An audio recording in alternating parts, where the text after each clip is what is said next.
السلام عليكم ورحمة الله وبركاته. إن الحمد لله نحمده ونستعينه ونستغفره ونؤمن به ونتوكل عليه. من يهد الله فلا مضل له ومن يضلل فلا هادي له. وأشهد أن لا إله إلا الله وحده لا شريك له. وأشهد أن محمدًا عبده ورسوله. أما بعد فإن خير الحديث كتاب الله وخير الهدي هدي محمد صلى الله عليه وسلم وشر الأمور محدثاتها وكل محدثة بدعة وكل بدعة ضلالة وكل ضلالة في النار. أعوذ بالله من الشيطان الرجيم. بسم الله الرحمن الرحيم.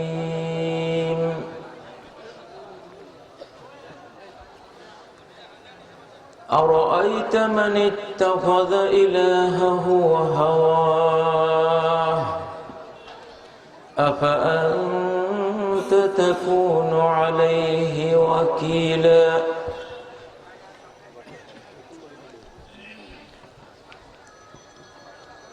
ولقد أوحي إليك وإلى الذين من قبلك لئن أشركت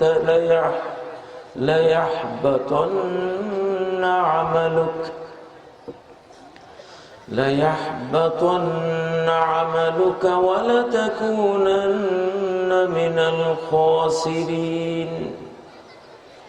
بل الله فاعبد وكن من الشاكرين.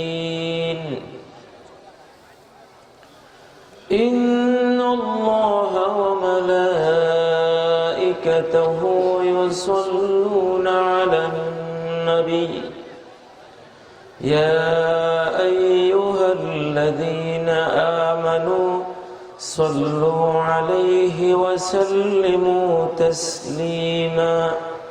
اللهم صل على محمد وعلى آل محمد كما صليت على إبراهيم وعلى آل إبراهيم إنك حميد مجيد. اللهم بارك على محمد وعلى آل محمد كما باركت على إبراهيم وعلى آل إبراهيم إنك حميد مجيد. اللهم علمنا ما ينفعنا وانفعنا بما علمتنا وزدنا علما. اللهم أخرجنا من ظلمات الجهل والوهم إلى أنوار المعرفة والعلم ومن وهول الشهوات إلى جنات القربات.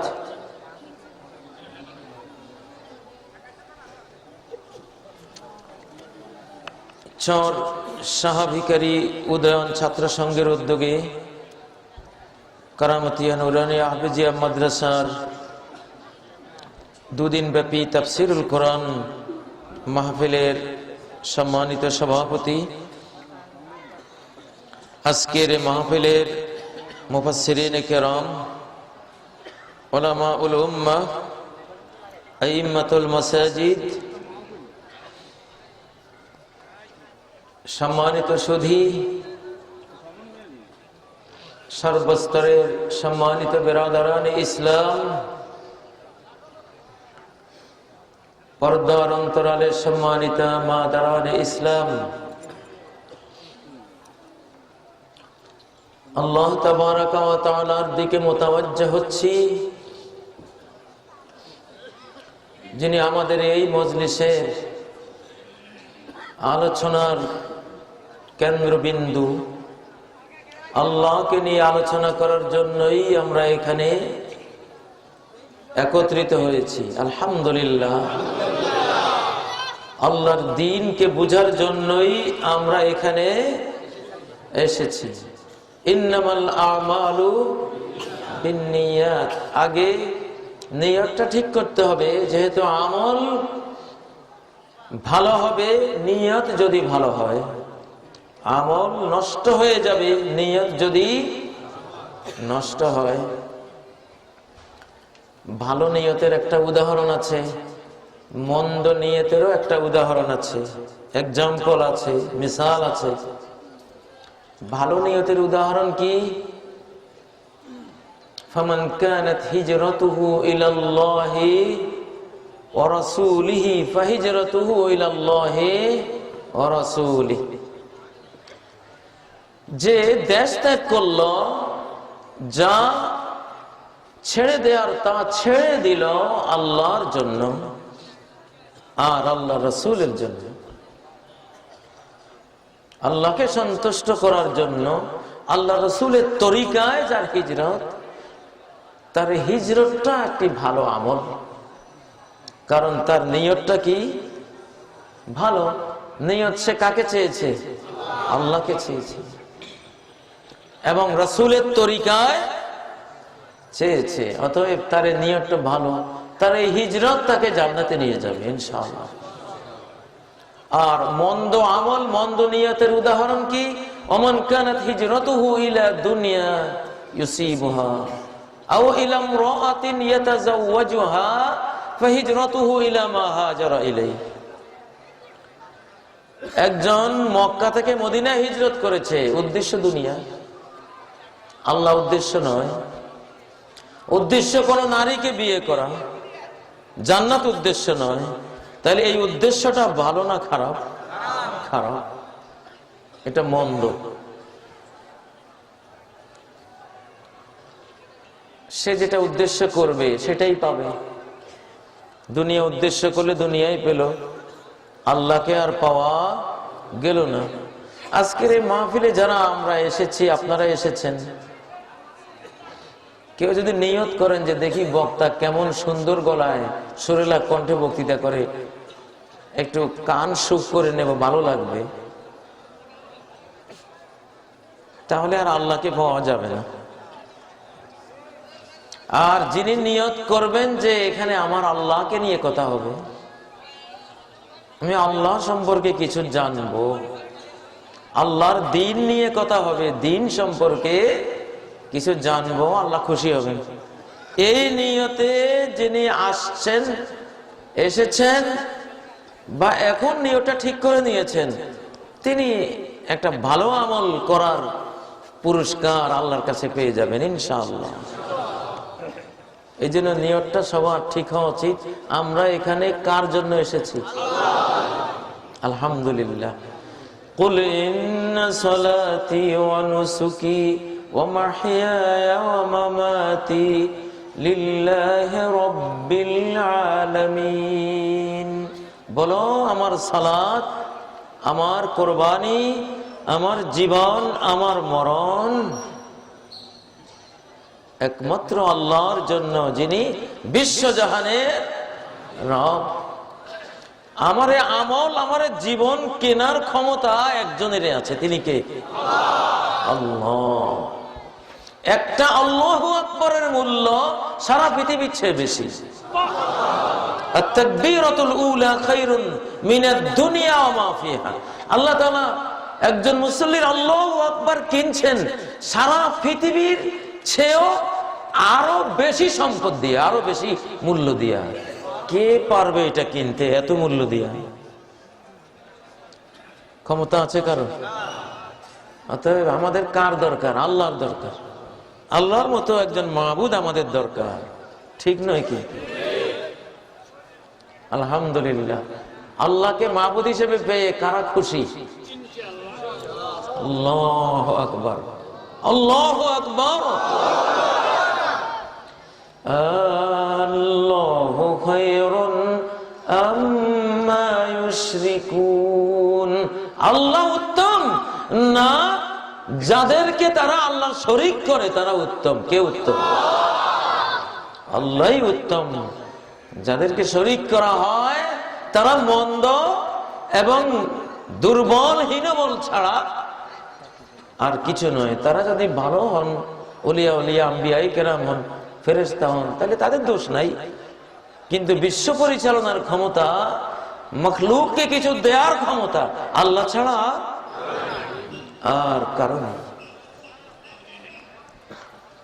সম্মানিত মুসল্লিয়ানে কেরাম, বিরাদরানে ইসলাম, আমার আজকের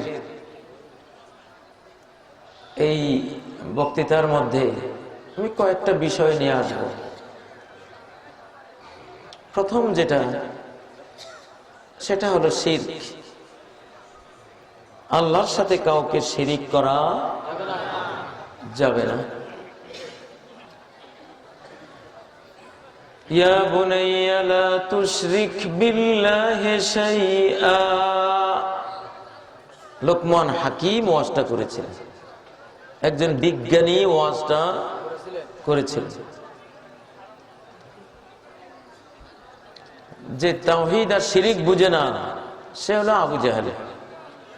সে আইনস্টাইন হলেও আবু জাহেল, সে স্টিফেন হকিং হলেও আবু জাহেল।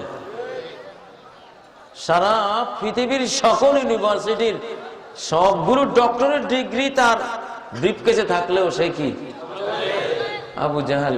মরার পরে ঠিকানা কি? জাহান্নাম। 4 প্রশ্নের উত্তরে বলবে কি? হা হা লা আদরি, হা হা লা আদরি। হায় হায়, আমি তো লা আদরি ইউনিভার্সিটির ছাত্র। কোন ইউনিভার্সিটির ছাত্র? লা আদরি। লা আদরি মানে কিছুই জানি না। তাহলে এত যে জানলো, এত যে পড়লো, এত যে লাইব্রেরির বই পড়ে পড়ে চোখ সহ খোয়াই ফেললো, এগুলি কই গেল? সব ডিলেট। সব কি ডিলেট। শিরিকের ভাইরাস ঢুকলে কোনো জ্ঞান থাকে না। 1 ছাড়া জিরোর কোনো মূল্য নাই।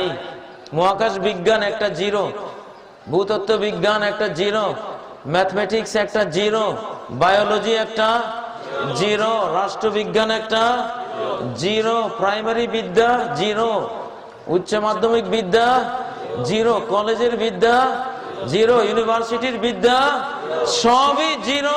যদি 1 না থাকে, 1 হলো কোরআন। 1 হলো কি? কোরআন। কোরআন যদি যুক্ত না হয়, সব বিদ্যাই জিরো। শয়তানি বিদ্যা জাহান্নামে যাবার বিদ্যা, নিজের পায়ে নিজে কুড়াল মারার বিদ্যা, নিজেকে আল্লাহর দুশ্মন বানাবার বিদ্যা, নিজেকে হায়ওয়ান জানোয়ার বানর শুকরেছে নিকৃষ্ট বানাবার বিদ্যা। কোরআনবিহীন বিদ্যা সব বিদ্যাই কুবিদ্যা, খারাপ বিদ্যা। ঠিক নয় কি? এগুলি যারা শেখে তাদের চেয়ে অশিক্ষিতরা ভালো। মানুষ বানর থেকে হয়েছে, এটা কোনো অশিক্ষিত কয় নাই। বাংলাদেশের কোন রিক্সাওয়ালাও এত বড় বেয়াদবি বেঈমানি কথা বলে নাই, এটা অশিক্ষিত কয় নাই। অশিক্ষিত তার চেয়ে অনেক ভালো যে এই কথাটা বলেছে। ঠিক নয় কি? এত খারাপের ঘরের খারাপ, মন্দের ঘরের মন্দ, এতটা নিকৃষ্ট কিভাবে হলো? কুবিদ্যা, কুশিক্ষা, কোরআনবিহীন বিদ্যা তাকে এই মন্দ পর্যায়ে, নিকৃষ্টতম অতল গহ্বরে তাকে ফেলে দিয়েছে। মানুষ থেকে বানর হয়, বানর থেকে মানুষ হয় না। মানুষ থেকে কিছু বানর হয়েছে। ইতিহাসে মানুষ বানর হওয়ার প্রমাণ আছে। ইতিহাস, মানুষ ও ডারউইন, তুই মিথ্যুক। ডারউইন মিথ্যুক এবং মূর্খ, গন্ড মূর্খ, উল্টা কথা বলেছে। আল্লাহ কখনো কোনো বানরের উপরে সন্তুষ্ট হয়ে বলে দেয় নাই, ও বানর তুই সম্মানিত মানুষে পরিণত হয়ে যা, কোন ইনসানান কারীমা ইয়া কিরাদা। হে বানর তুই একজন সম্মানিত মানুষ হয়ে যা, আল্লাহ কোনোদিন বলেন নাই, কখনো বলেন নাই। কিন্তু আল্লাহ বলেছেন কুল্লা লাহুম কুনু কিরাদাতান খাসিইন। কিছু মানুষ যারা বান্দরামো করেছিল, আল্লাহর বিধান অমান্য করেছিল, আল্লাহ ওদেরকে বলেছেন কুনু কিরাদাতান খাসিন, ও বানর চরিত্রের মানুষগুলি তোরা নিকৃষ্ট বানরে পরিণত হও। তাহলে কিছু মানুষ বানর হয়েছে, কিন্তু বানর কখনো মানুষ হয় না। তাহলে আমরা বিজ্ঞান উল্টে দিলাম, মিথ্যা বিজ্ঞানকে সংশোধন করে দিলাম, মেরামত করে দিলাম, যে মানুষ থেকে কিছু বানর হয়েছে আল্লাহর নির্দেশে। মানুষ যখন বানরের চরিত্র ধারণ করে, তো এই জাতীয় মানুষকে আল্লাহ বানর বানিয়েছেন, এখনো বানাবেন। কিয়ামতের আগে বানর চরিত্রের কিছু মানুষ বানর হয়ে যাবেন। ইউমসাকু কওমুন মিন আখিরি হাযিহিল উম্মাহ কিরাদাতান ওয়া খানাজির, এই উম্মতের শেষ ভাগে কিছু লোককে আল্লাহ বানর শূকর বানাবেন। আবারও ইতিহাস পুনরাবৃত্তি ঘটবে যে বানর শূকর কখনো মানুষ হয় না। ইতিহাসে এটা নাই যে হঠাৎ করে একটা শূকর মানুষ হয়ে গেছে, এটা কখনো হয় নাই। কিন্তু মানুষ শূকর হবে।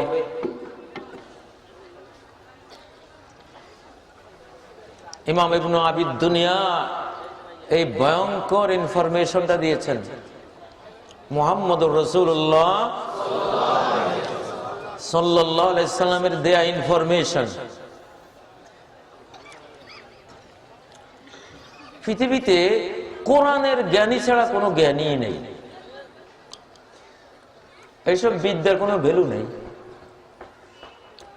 এইসব বিদ্যা নিয়ে নূহের জাতি মহাপ্লাবনে তলিয়ে গেছে। এইসব বিদ্যা নিয়ে আদ জাতি মরুভূমির ৮০ হাত বালির নিচে দাফন হয়ে গেছে। এইসব বিদ্যা নিয়ে কওমে লূত আকাশের পাথর বর্ষণে এবং উঁচু ভূমিকে উল্টিয়ে নিচু ভূমিতে রূপান্তর করার কারণে সাগরের চেয়েও ৪০০ মিটার নিচে চলে গেছে।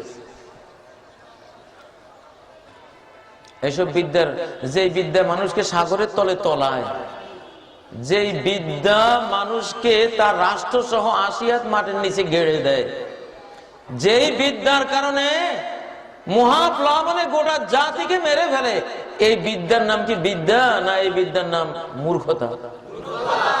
এটা মূর্খতা, এটাকে বিদ্যা বলা যায় না। আল্লাহর পরিচয় ওয়ালা বিদ্যাটাই বিদ্যা।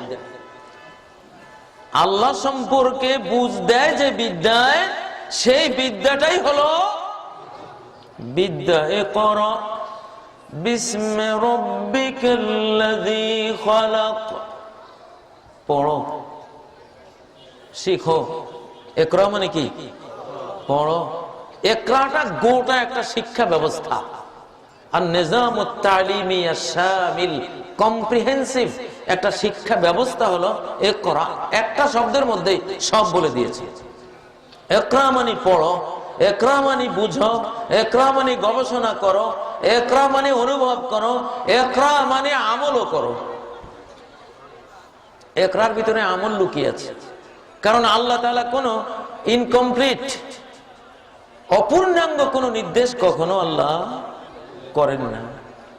আল্লাহর প্রত্যেকটা নির্দেশ পূর্ণাঙ্গ। যা বলবেন তা মনে, জিহ্বায়, অঙ্গে প্রত্যঙ্গে নিয়ে আসতে হবে পুরোপুরি। এর দলিল কি? আল্লাহ যে অপূর্ণাঙ্গ কথা বলেন না, যা বলেন পূর্ণাঙ্গ বলেন। দলিল লাগবে না? কেউ দলিল দিতে পারবেন?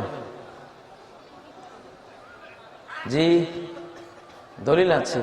وَتَمَّتْ كَلِمَةُ رَبِّكَ صِدْقًا وَعَدْلًا, তোমার রবের প্রতিটি কালেমা যদি সংবাদ হয় তাহলে সত্যে ভরপুর, যদি নির্দেশ হয় তাহলে ইনসাফে ভরপুর। আল্লাহু আকবার। তাম্মাত, আল্লাহর প্রত্যেকটা কথা কি? পরিপূর্ণ। তাহলে পড়ালেখা কি পরিপূর্ণ হয় আমল ছাড়া? পরিপূর্ণ হয়? ইলম পরিপূর্ণ হয় আমল ছাড়া?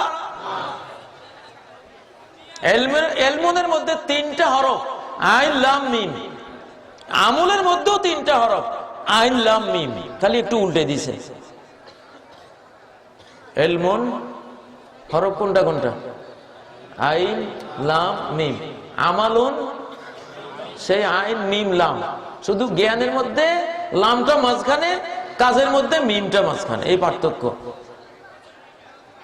ইলম আর আমল একই জিনিস। আল্লাহু আকবার। একই হরফ, 3 হরফ। আমল না করলে জ্ঞান মুখস্থ থাকে না। সূরা ফাতিহা কখনো ভুলি যাই না আমরা, কারণ আমলের মধ্যে আছে, ডেইলি পড়ি। কিন্তু লম্বা সূরা যেটা ডেইলি পড়ি না, মুখস্থ করলে কয়দিন পরে আর থাকে না, কারণ আমলে নাই।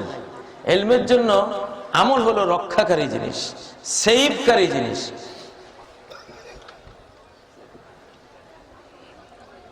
আমি তো এখানে অনেক জ্ঞানী দেখতে পাচ্ছি, আলহামদুলিল্লাহ।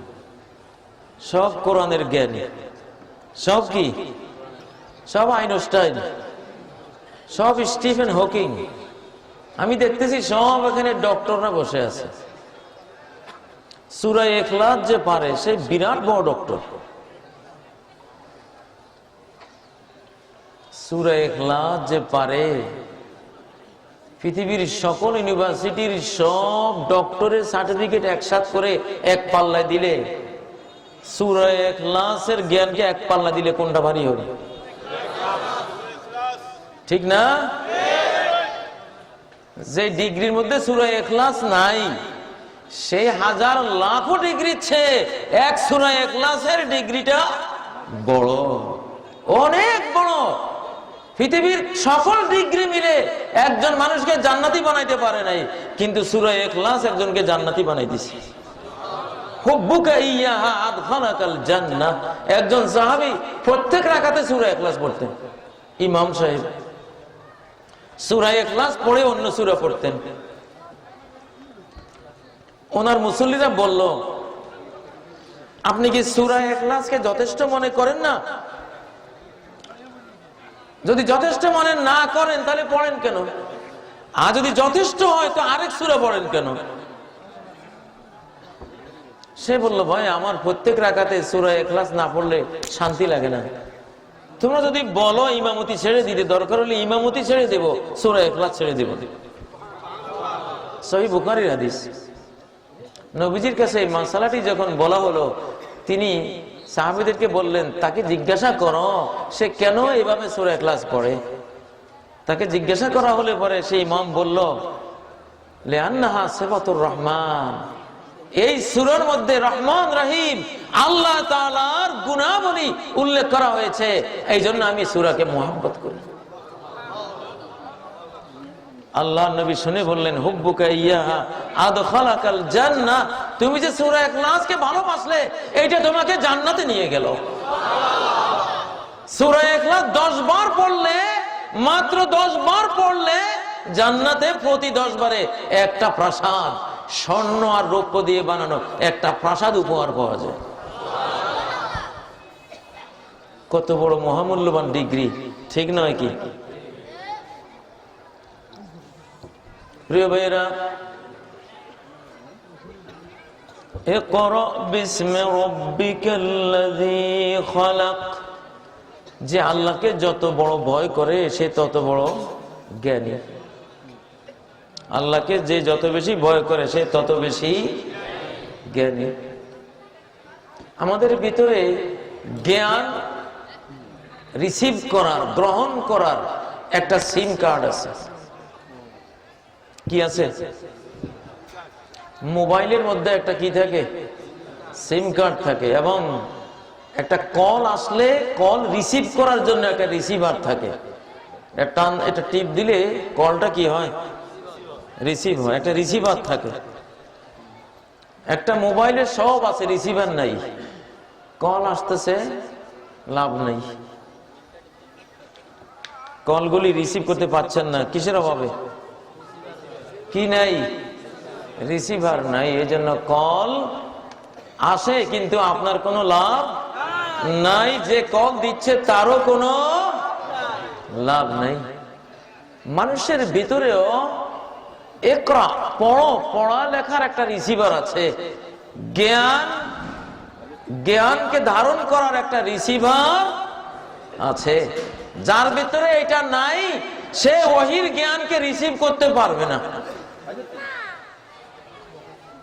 সেই রিসিভারটা কি?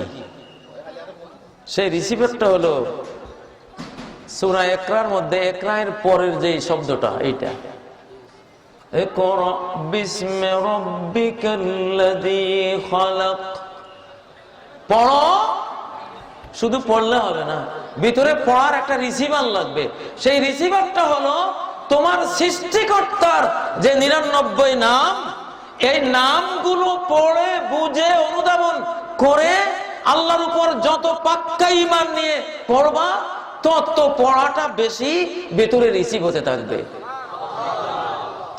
ঈমান যত মজবুত, তার জ্ঞান তত মজবুত।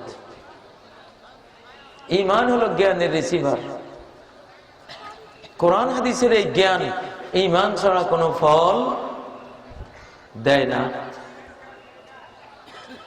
এই জন্য আগে কি হইতে হয়? ঈমানদার হতে হয়।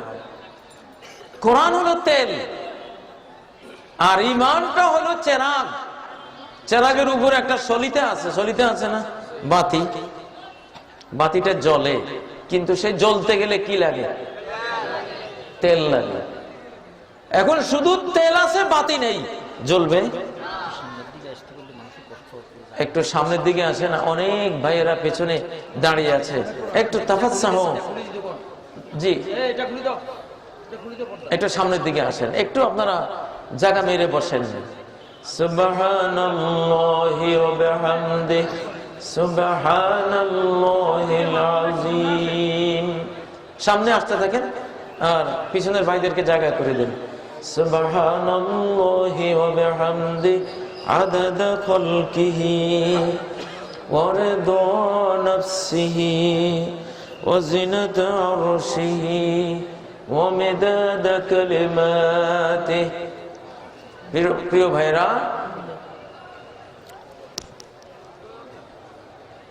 তাহলে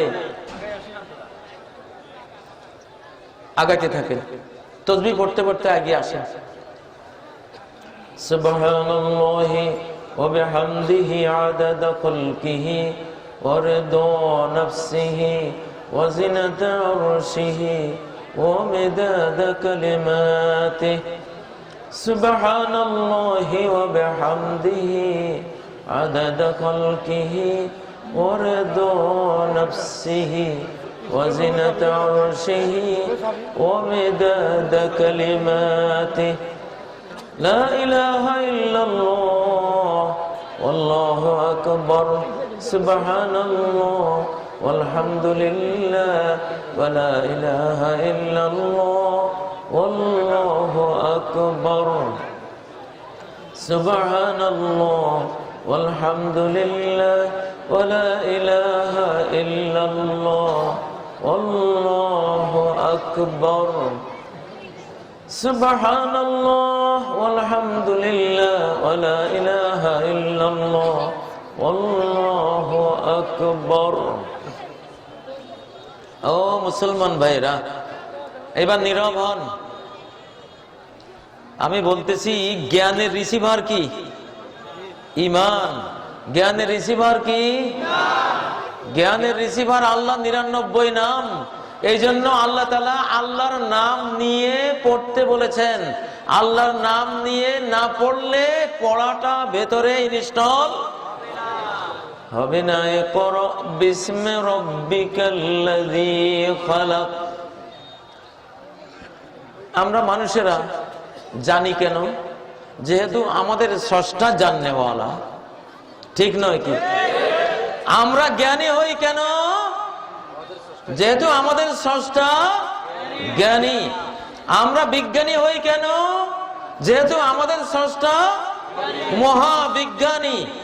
আমরা শক্তি সামর্থ্যওয়ালা হই কেন? যেহেতু আমাদের স্রষ্টা সর্বশক্তিমান। আমরা দৃষ্টিওয়ালা, দেখার গুণটা পেয়েছি, দেখনেওয়ালা হয়েছি কেন? যেহেতু আমাদের স্রষ্টা তিনি সব কিছু দেখার গুণ সম্পন্ন। আমরা দয়ালু হই কেন? যেহেতু আমাদের সৃষ্টিকর্তা রহমান রহিম, তিনি দয়ালু। আমরা জীবনওয়ালা, জীবন্ত প্রাণবন্ত। কেন? যেহেতু আমাদের স্রষ্টা চিরঞ্জীব, চিরজীবন্ত। ঠিক নয় কি? সৃষ্টির প্রত্যেকটি গুণ এসেছে কার কাছ থেকে? কার কাছ থেকে? আল্লাহর কাছ থেকে। ও ভাইরা, একজন বড় আলেম দ্বীন, তিনি কোনো মাসালা যখন ঢেকে যেতেন, তখন একটা নির্জন মসজিদে যেতেন। মসজিদে গিয়ে সেজদা করে আল্লাহর কাছে বলতেন, ইয়া মুআল্লিমা ইব্রাহিম আল্লিমনি, হে ইব্রাহিমের মুআল্লিম, আমাকে আপনি তালিম দেন। আল্লাহু আকবার। সাহাবায়ে কেরাম থেকে এই বিজ্ঞানটা আমরা পেয়েছি। ইবনে ওমর সাহাবী বলছেন, ফাতাআল্লামনাল ঈমান সুম্মা তাআল্লামনাল কোরআন। আগে আমরা ঈমান শিখেছি, তারপরে কোরআন শিখেছি। আগে কি শিখতে হবে? ঈমান। আগে চেরাগটা আনতে হবে ভিতরে। চেরাগের তেল হলো কোরআন। ইউকাদু মিন শাজারাতিন মুবারাকাতিন যাইতুনা। এই চেরাগ জ্বলে একটা পবিত্র জাইতুন বৃক্ষের তেল দিয়া। সে পবিত্র জাইতুন বৃক্ষ হলো এই কোরআন। কোরআনের তেল দিয়ে ঈমানের প্রদীপ জ্বলে। কোরআনের জ্ঞান দিয়া ঈমানের প্রদীপ তার আলো আরো দ্বিগুণ, ত্রিগুণ, চতুর্গুণ, শত লক্ষ কোটি গুণ বৃদ্ধি করে। কিন্তু প্রদীপটা যদি না থাকে, মুনাফিকের অন্তরে ঈমানের চেরাগ নাই, সারা জীবন কোরআন পড়লেও এক হরফের জ্ঞানও তার হবে না। ঠিক নয় কি? আবু জাহাল, আবু লাহাব, উতবা সাহেবারা কোরআন শুনতো, কিন্তু কিচ্ছু লাভ হতো না। কারণ শুধু তেলে তো আর আগুন জ্বলে না। তেল তো একটা চেরাগের ভিতরে দিয়া আগুন জ্বালাইতে হবে। ঠিক নয় কি? ইকরা বিসমি রাব্বিকাল্লাযী খালাক। এই জন্য আগে ঈমান ঠিক করতে হবে। কি ঠিক করতে হবে? ঈমান ঠিক করতে হবে। ঈমানের ভাইরাস হলো শিরক। ঈমানের ভাইরাস কি? শিরক। শিরিক না করলে তার 7 খুন মাপ। শিরিক না করলে তার কি? 7 খুন মাপ, 700 খুন মাপ, 7 বিলিয়ন খুন মাপ, 7 ট্রিলিয়ন খুন মাপ। সারা পৃথিবী ভরাই ফেললেও পাপ দিয়া সব মাপ। ইবনে আদম লাউ লাকিতনি বিকুরাবিল আরদি খাতায়া সুম্মা লাকিতনি লা তুশরিকু বি শাইআ লাকিতুকা বিকুরাবিহা মাগফিরা। আদমের ফোলা, যদি দুনিয়া ভরা পাপ নিয়ে আসো, এক পাল্লায় দুনিয়া রাখলে যত ওজন হবে, তোমার পাপের ওজন তত। এত ভয়ঙ্কর পরিমাণ পাপ যদি নিয়ে আসো, কিন্তু শিরিক না করে যদি আসো, যেই পরিমাণ পাপ নিয়ে আসবা, ওই পরিমাণ মাগফিরাত নিয়ে যাব তোমাকে ক্ষমা করার জন্য।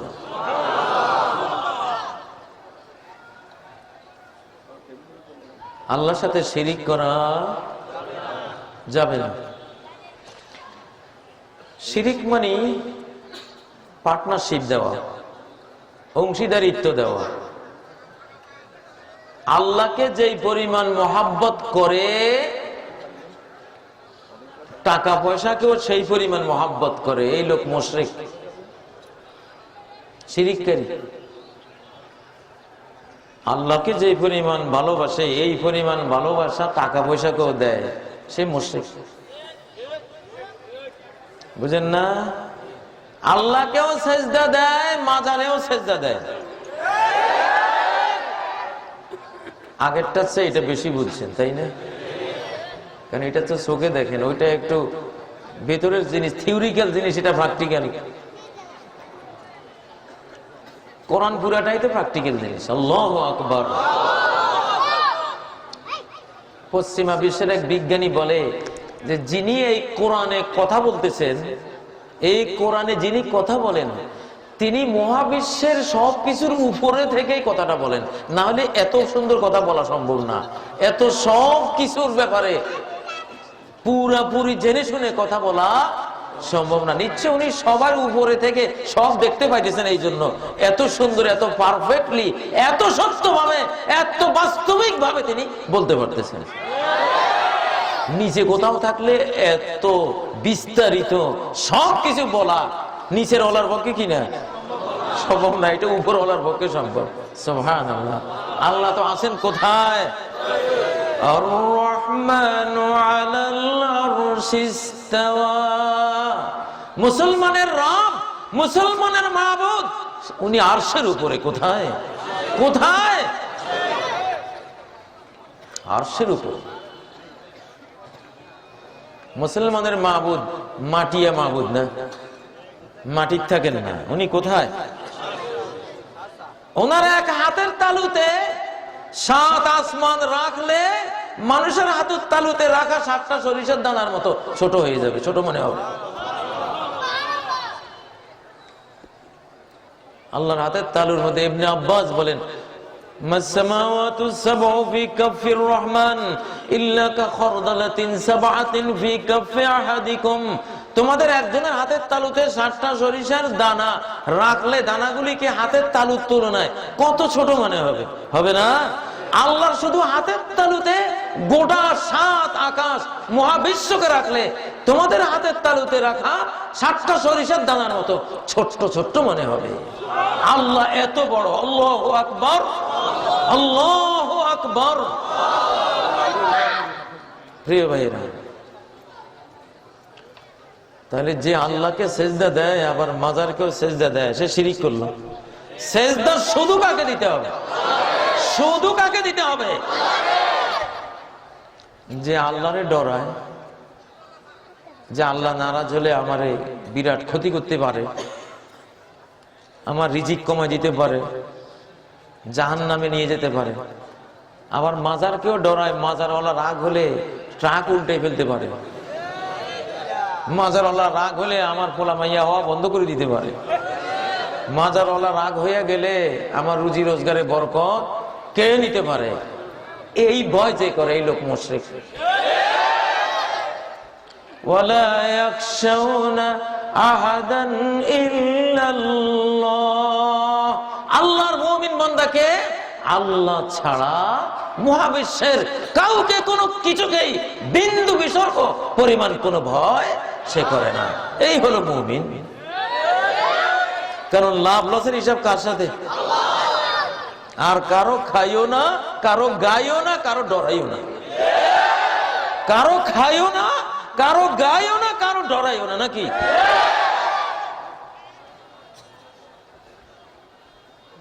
আমরা ডরাইনি কারো করে। এক পাগল আছিল, সে গুণের বাজারে যাইয়া গুণের ইয়ের মধ্যে কি কয় এটারে, গুণের যে মোটকা রাবের, হ্যাঁ মোটকার মধ্যে হাত ডুবাই দিয়ে কইতে ডরালে ডর, না ডরালে কিসের ডর। আমার এই পরিমাণ গুড় মাখিয়ে মুড়িওয়ালার দোকানে যাইতে, মুড়ির বস্তার মধ্যে হাত দিয়া কইতে ডরালে ডর, না ডরালে কিসের ডর। কিসের ডর? মাখলুকাতের কি ডরাইতে হবে? সৃষ্টির মধ্যে আমার লাভ করারও কোনো যোগ্যতা নাই, আমার ক্ষতি করারও কোনো যোগ্যতা নাই। বিশ্বাস করেননি? বিশ্বাস করেন?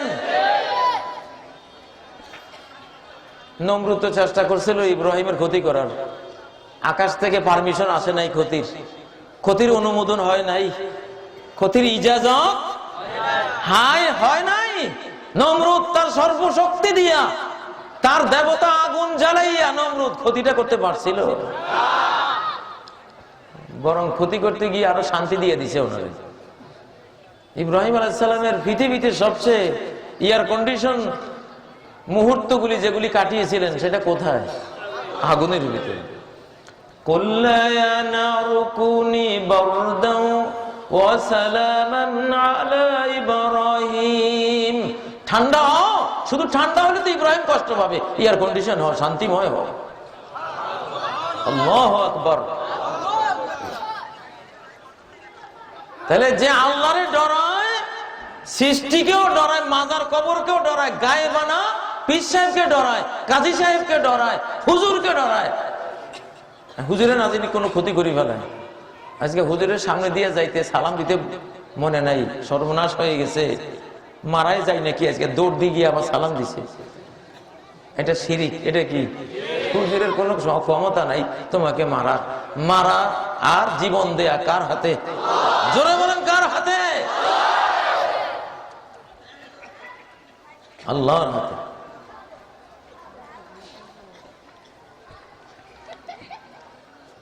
যে ব্যক্তি আল্লাহর কাছে আশা করে, আবার এমপি সাহেবের কাছেও আশা করে, আল্লাহর কাছেও মাথা নোয়ায়, ধনী একজন পাইলেও মাথা নোয়ায়, এমন করে এবং বিশ্বাস করে এই ধনী ব্যক্তির অনেক ক্ষমতা আছে। কিচ্ছু ক্ষমতা নাই। আল্লাহ যদি অনুমোদন না করে, এক পয়সা না তার খাওয়ার ক্ষমতা আছে, না তোমাকে এক পয়সা দেওয়ার তার কোনো ক্ষমতা আছে। আল্লাহ অনুমোদন না দিলে কিচ্ছু ক্ষমতা নাই।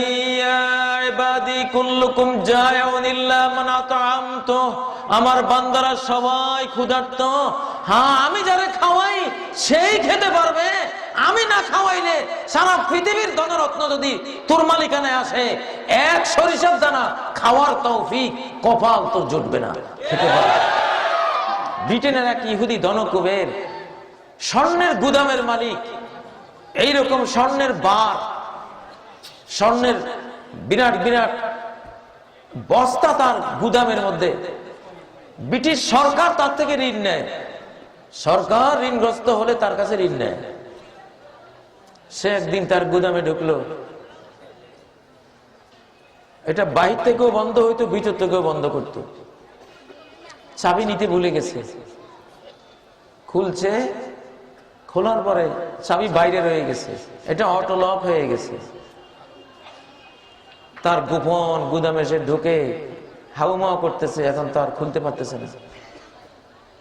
5-7 দিন কোনো পানি নাই, খাদ্য নাই, স্বর্ণের গুদাম। পৃথিবীর সব খাদ্য কিনে ফেলতে পারবে যে স্বর্ণ দিয়া, সেই স্বর্ণ তার কাছে, কিন্তু কোনো খাবার নাই। স্বর্ণ তো আর খাওয়া যায় না। সে লিখে গেছে দেয়ালে যে পৃথিবীর সর্বশ্রেষ্ঠ একজন ধনী, আমার এমন দুর্ভাগ্য যে আজকে আমি খাদ্য আর পানির পিপাসায়, ক্ষুধা আর পানির পিপাসায় আমি মরে গেলাম, অথচ সারা পৃথিবীর ধনভাণ্ডার কিনার ক্ষমতা আমার আছে। আল্লাহ আমার কপালে রাখেন নাই, খাবো কোত্থেকে? আল্লাহু আকবার।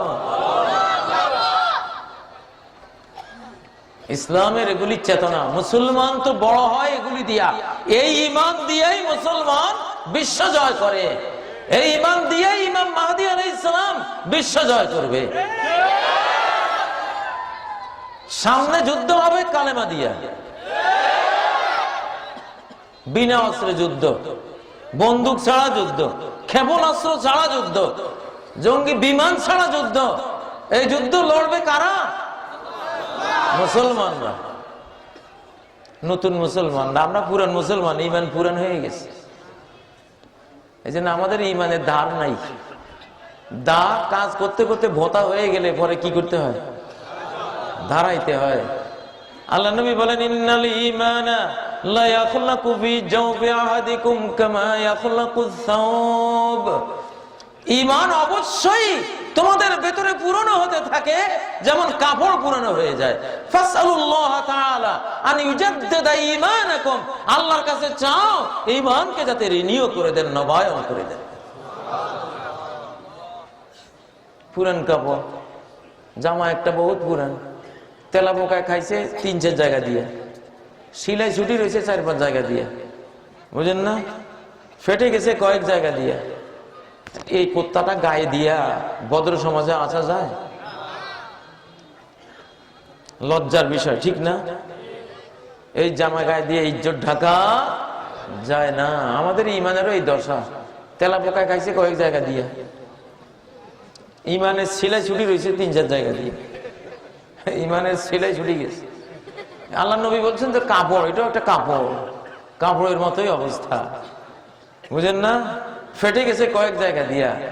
এখন এটারে রিপু করো অথবা এটারে নতুন জামা বানাও। কি করো? নতুন কুত্তা নতুন কাপড় দিয়ে বানাও, ইমানকে রিনিউ করতে হয়। লা ইলাহা ইল্লাল্লাহ দিয়ে ইমানকে রিনিউ করতে হয়। 70,000 ইউরোপিয়ান খ্রিস্টান নতুন মুসলমান হয়ে ইসলাম কবুল করে লা ইলাহা ইল্লাল্লাহ আল্লাহু আকবার এই ধ্বনি দিয়া খ্রিস্টানদের হাত থেকে ইস্তাম্বুল শহর পুনর্দখল করবে। ফাইজা নাযালুহা ক্বালু লা ইলাহা ইল্লাল্লাহু আল্লাহু আকবার ফায়াসকুতু আহাদু জানিবাইহা। আগামী দিনগুলিতে আপনারা হয়তো দেখবেন, বর্তমান তুরস্ক কি মুসলিম দেশ না? আগামী কয়েক বছরের মধ্যে এই মুসলিম দেশটা আমেরিকা ইউরোপের খ্রিস্টানরা দখল করে নিতে পারে, নেবে খুব সম্ভব। ওরা তুরস্ক দখল করে সিরিয়ার আমাক দাবেক নামক শহর পর্যন্ত আসবে, এখানে লক্ষ লক্ষ সৈন্য সমাবেশ ঘটাবে, মহাযুদ্ধ হবে। সামনে একটা মহাযুদ্ধ আসতেছে, ভয়াবহ মহাযুদ্ধ।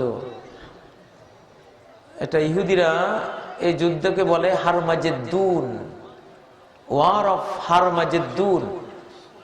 প্রেসিডেন্ট বুশ নিজেকে বলেছিলেন, আমি ব্যাটেল অফ হারমাজেদ্দুন, হারমাজেদ্দুন বিশ্বযুদ্ধের আমি বাহাদুর সৈনিক।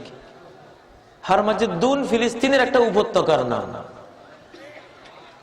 আমরা মুসলমানরা যেমন ইমাম মাহদী আসার বার্তা শোনাই, ইহুদিরাও তাদের জাতিকে দাজ্জাল আগমনের বার্তা শোনায় যে তোমাদের মুক্তিদাতা আসতেছে, দাজ্জাল আসতেছে। ইহুদি আলেমরা, আমরা যে মুসলিম আলেমরা ইমাম মাহদী আর ঈসা আলাইহিস সালামের বার্তা শোনায়, আর ইহুদি আলেমরা তাদের দাজ্জালের বার্তা শোনায় যে দাজ্জাল আসলে পৃথিবীর সব বেঈমানরা নিপাত হয়ে যাবে। ওদের দৃষ্টিতে আমরা বেঈমান, ইহুদিদের দৃষ্টিতে মুসলমানরা কি বেঈমান, আর তারা সবাই ওলি আল্লাহ। قل يا أيها الذين هادوا إن زعمتم أنكم أولياء لله। ও ইহুদিরা, তোমরা যদি দাবি করো তোমরাই কেবল আল্লাহর ওলি, তাহলে মরণ কামনা করো। এতই যখন আল্লাহর বন্ধু হয়ে গেছে, তো আল্লাহর কাছে যাওয়ার দরখাস্ত দাও যে দেখি সাহস কদ্দুর আছে তোমাদের। এই জালিমেরা কোনোদিন আল্লাহর কাছে যাওয়া কামনা করে না, জানে তো যে অপকর্ম করে রাখছি, আল্লাহর কাছে যাওয়ার দেরি, আযাব শুরু হওয়ার দেরি নেই, এই জন্য কোনোদিন মওত কামনা করে না। সামনে একটা যুদ্ধ আসবে, যে যুদ্ধে সারা ওয়ার্ল্ডের মুসলমানরা শরীক হবে, সারা ওয়ার্ল্ডের খ্রিস্টানরা শরীক হবে। সুম্মা নাহাদা ফাইজা কানা লিয়াউমুর রাবি নাহাদা ইলাইহিম বাকিয়াতু আহলিল ইসলাম ফায়াজআলুল্লাহু আদ-দাবারাতা আলাইহিম ফায়াকতুলুনহুম কাতলান লাম ইউরা মিসলুহা হাত্তা ইন্নাত তায়র লা ইয়ামুররু বিজানাবাতিহিম ফালা ইউজাওয়িজুহুম হাত্তা ইয়াখিররা মাইয়াতান। সারা ওয়ার্ল্ডের মুসলিম, সারা ওয়ার্ল্ডের খ্রিস্টানরা মিলে ওই যে শাম অঞ্চলে এমন এক যুদ্ধ হবে, যেই যুদ্ধের মতো যুদ্ধ বিশ্ব ইতিহাসে কেউ কখনো দেখে নাই। এত লাশ পড়বে, পৃথিবীর কোন যুদ্ধে এত লাশ পড়ে নাই। লাম ইউরা মিসলুহা, এমন যুদ্ধ কখনো দেখা যায় নাই। কেমন ভয়াবহ লাশ পড়বে, একটা পাখি হাত্তা ইন্নাত তায়র লা ইয়ামুররু বিজানাবাতিহিম, লাশের উপর দিয়ে একটা পাখি উঠতে উঠতে লাশ যেখানে শেষ ওখানে যাওয়ার আগে দুর্গন্ধে পাখিটা মরে পড়ে যাবে। কত কিলোমিটার পর্যন্ত মানুষের সৈনিকদের মরা লাশ পড়ে থাকবে। সেই মহাযুদ্ধের জন্য আমেরিকানরা রেডি হচ্ছে, রাশিয়ানরা রেডি হচ্ছে, চীন রেডি হচ্ছে, কিন্তু মুসলমানরা ঘুমাই দিছে। মুসলমান ঘুমাই দিছে। এটা তৃতীয় ওয়ার্ল্ড ওয়ার, তৃতীয় বিশ্বযুদ্ধ সামনে আসতেছে। এটা হবে খ্রিস্টান বনাম মুসলিমরা। সেই যুদ্ধে মুসলিমরা জয়ী হবে, শেষ যুদ্ধে মুসলিমরা জয়ী হবে ইনশাআল্লাহ। ইসলামের সন্ত্রাসের কোনো জায়গা নেই। ঠিক কিনা? ইসলাম কখনো সন্ত্রাস করে না। আজকে এই যে মিয়ানমারের মুসলিম ভাই বোনকে মারা হচ্ছে, এটা তো মুসলিম জাহানের অধিকার আছে আত্মরক্ষা করার, আছে কিনা? হয়তো সামনে আরো বড় হানা আসতে পারে। এই জন্য মহানবী সাল্লাল্লাহু আলাইহি সাল্লাম বলে গেছেন, সব বিশ্ব সংবাদ দিয়ে গেছেন যে মুসলিমরা এমন এমন হবে, তোমরা রাষ্ট্রীয়ভাবে, রাষ্ট্র সরকার, আমাদের 57টা সরকার আছে না? সরকারের দায়িত্ব, সরকারের নেতৃত্বে সামনের বছরগুলিতে পরিস্থিতি তৈরি হবে, ধর্মযুদ্ধ হবে। কি হবে? ধর্মযুদ্ধ হবে। পৃথিবীতে এখন ধর্ম এগিয়ে আসতেছে। ধর্মযুদ্ধে খ্রিস্টানদের নেতৃত্ব দিবে ভ্যাটিকান। ইটালির রোম শহরে যে ভ্যাটিকান আছে, বাবা আছে না ওদের, ফাদার, ওই ফাদারের নেতৃত্বে হবে। আর আমাদের মুসলিম জাহানেরটা হবে ইমাম মাহাদির নেতৃত্বে। এদিকে ইমাম মাহাদি, ওইদিকে তাদের ফাদার। এই দুই গ্রুপে ধর্মযুদ্ধ হবে। তার আগে আমাদের প্রস্তুতি হলো আল্লাহর কোরআন জানা, বোঝা, পড়া, মুখস্থ করা, আল্লাহ নবীর হাদিস মুখস্থ করা, এসব ইনফরমেশন গুলো জানা, শিরিক মুক্ত হওয়া, জ্বলন্ত ঈমান অন্তরে জায়গা করে দেয়া। ওই যে এমন ঈমানদার হবে, 70,000 খ্রিস্টান মুসলমান হয়ে খ্রিস্টানদের হাত থেকেই তুরস্কের ইস্তাম্বুল তারা ছিনিয়ে নেবে, শুধু তাকবীর দিয়া। লা ইলাহা ইল্লাল্লাহ আল্লাহু আকবার বলবে, শহর রক্ষা প্রাচীর এক অংশ গুঁড়িয়ে যাবে, চুরমার হয়ে যাবে তাকবীরের কম্পনে।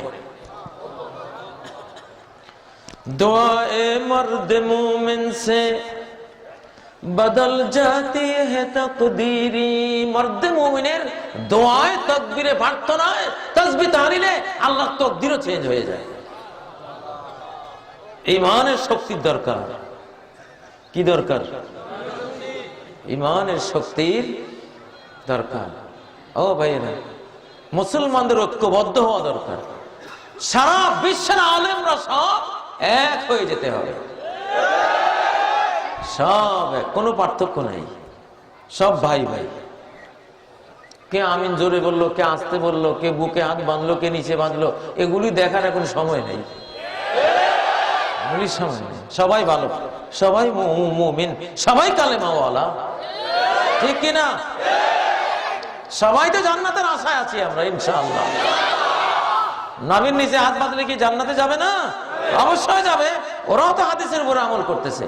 আমার তো গোটা ছাত্র জীবন, শিক্ষকতার জীবনের বিরাট অংশ এভাবে তো আমল করেছি।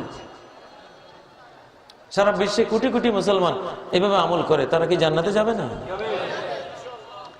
জান্নাতে যাবে না যদি মাজারে গিয়ে সেজদা করে। তাহলে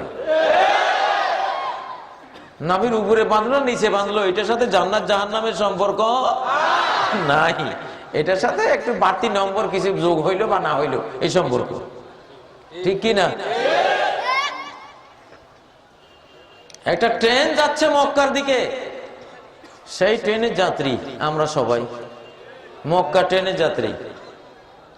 সব যাত্রীরা কি ফার্স্ট ক্লাসে টিকিট পাবো? একদল ফার্স্ট ক্লাসে বসবে, আরেক দল থার্ড ক্লাসে, আরেক দল থার্ড ক্লাসও পায় নাই, ছাদে গিয়ে উঠছে। ভোরে সেও তো মক্কা যাবে, ফার্স্ট ক্লাস ওলা যে মক্কায় নামবে সেও তো ওই মক্কায় নামবে। পার্থক্য কি? ফার্স্ট ক্লাস ওলা একটু বেশি সুবিধায় আসছে, আরামে আসছে, আরো একটু কষ্টে আসছে, কিন্তু একই টাইমে দুইজন পৌঁছছে, ঠিক কিনা? যে ছাদের জায়গা পায় না সে ইঞ্জিনে গিয়ে উঠছে, সেও তো মক্কা যাবে। যে ইঞ্জিনেও জায়গা পায় না, রডের মধ্যে ঝুলতেছে, সেও তো মক্কা যাবে। যে রডে ঝুলানোর সুযোগ নাই, দুই বগির মাঝখানে স্প্রিং এর উপর বসে রয়েছে, সেও তো মক্কা যাবে, ঠিক না? চার মাযহাবের সবাই ইনশাআল্লাহ জান্নাতে যাবে। যারা হাদিসের উপর আমল করে তারাও ইনশাআল্লাহ মক্কা যাবে, জান্নাতে যাবে। শুধু আল্লাহর সাথে শিরিক না করলে হলো, ল্যাংটা ফকির পূজা না করলে হলো, ঠিক নয় কি? বিপদে পড়লে আব্দুল কাদের জিলানী শাইয়ান লিল্লাহ, আব্দুল কাদের জিলানী রহমাতুল্লাহ আলাইহি নবীজির বংশের মানুষ, আবু বকর সিদ্দিকের বংশের, হাসান হুসাইনের বংশের। তিনি তো আওলাদে রাসূল ছিলেন, তিনি তো শিরকের দুশমন ছিলেন, তিনি তো একত্ববাদী ছিলেন, তিনি তো মস্ত বড় উলামা আলিমুত তাওহীদ ওয়াস সুন্নাহ ছিলেন। তো তোমরা, তিনি তো সারা জীবন সংগ্রাম করে গেছেন। গায়রুল্লাহর কাছে কিছু চাওয়া শিরকে আকবার, গায়রুল্লাহর কাছে দোয়া করা শিরকে আকবার। এই দোয়া করো না, ঠিক নয় কি? ويوم القيامة يكفرون بشرككم ولا ينبئك مثل خبير। তোমরা যেসব আল্লাহওয়ালা তাওহীদবাদী আলেমদের সাথে এভাবে শিরকি মুআমালা করেছো, তাদেরকে আল্লাহর শত্রু বানাই দিছো, আল্লাহ শরীক বানাইয়া আল্লাহ দুশমন রূপে তোমরা চিত্রিত করে দিছো। এই আল্লাহর ওলিরা কিয়ামতের দিন তোমরা যে শিরিক করেছো, এই শিরিককে ডিনাই করবে, অস্বীকার করবে। তারা বলবে আমরা তোমাদেরকে শিরিক করতে বলি নাই। যেমন ঈসা আলাইহিস সালামকে আল্লাহ প্রশ্ন করবেন, চার্জ করবেন, আনতা কুলতা লিন-নাস ইত্তাখিজুনি ওয়া উম্মিয়া ইলাহাইনি মিন দুনিল্লাহ, তুমি কি বলেছো মানুষদেরকে যে আমাকে আমার মাকে পূজা করো? তুমি বলছিলা? আল্লাহ চার্জ করবেন কাকে? ঈসা আলাইহিস সালামকে। দেখেন সূরা আল মাইদার 116 নম্বর আয়াত। ও ঈসা, এরা যে যীশু খ্রিস্ট সবকিছুর মালিক, উনি আল্লাহ, উনি ইবনুল্লাহ, উনি তিনজনের এক আল্লাহ, তিন আল্লাহর এক আল্লাহ, এই যে এগুলি বলছে, তুমি শিখেছিলে এগুলি? হ্যাঁ, আনতা কুলতা লিন-নাস ইত্তাখিযুনি ওয়া উম্মিয়া ইলাহাইন, তুমি কি মানুষকে বলেছিলে আমাকে আর আমার মাকে দুই ইলাহ বানিয়ে নাও আল্লাহকে বাদ দিয়ে? ঈসা আলাইহিস সালামের উত্তর কি? ক্বালা সুবহানাক, তিনি বললেন আল্লাহ আপনি শরীক থেকে পবিত্র। মা ইয়াকুনু লি আন আকুলা মা লাইসা লি বিহাক্ক, যেটা হক নয় এটা কখনো আমার, আমি বলি নাই, বলার কোনো সম্ভাবনা ছিল না, আমি বলি নাই। আমি কি বলছি তুমি জানো? আমি বলছি আনিবুদুল্লাহ রাব্বি ওয়া রাব্বাকুম, তোমাদের রব আমার রব আল্লাহ তাআলার ইবাদত করো। তাইলে শাহজালাল রহমতুল্লাহ আলাইহির মাজারে যারা সেজদা করে, কিয়ামতের দিন শাহজালাল রহমতুল্লাহ আলাইহি এই সেজদাকারীদের কোনো সম্মান করবেন না? তারা যে ওনাকে সম্মান দিছে এই দায় উনি নিবেন? উনি বলবেন আমি তো তোমাদেরকে বলে যাই না, কেন করলাম? উনি এদের সবার দুশমন হয়ে যাবেন কিয়ামতের দিন। কোরআন বলছে, কে বলছে? প্রিয় ভাইয়েরা, এই জন্য আমরা শিরিক করব না, ঈমানটা আমরা ঠিক করব।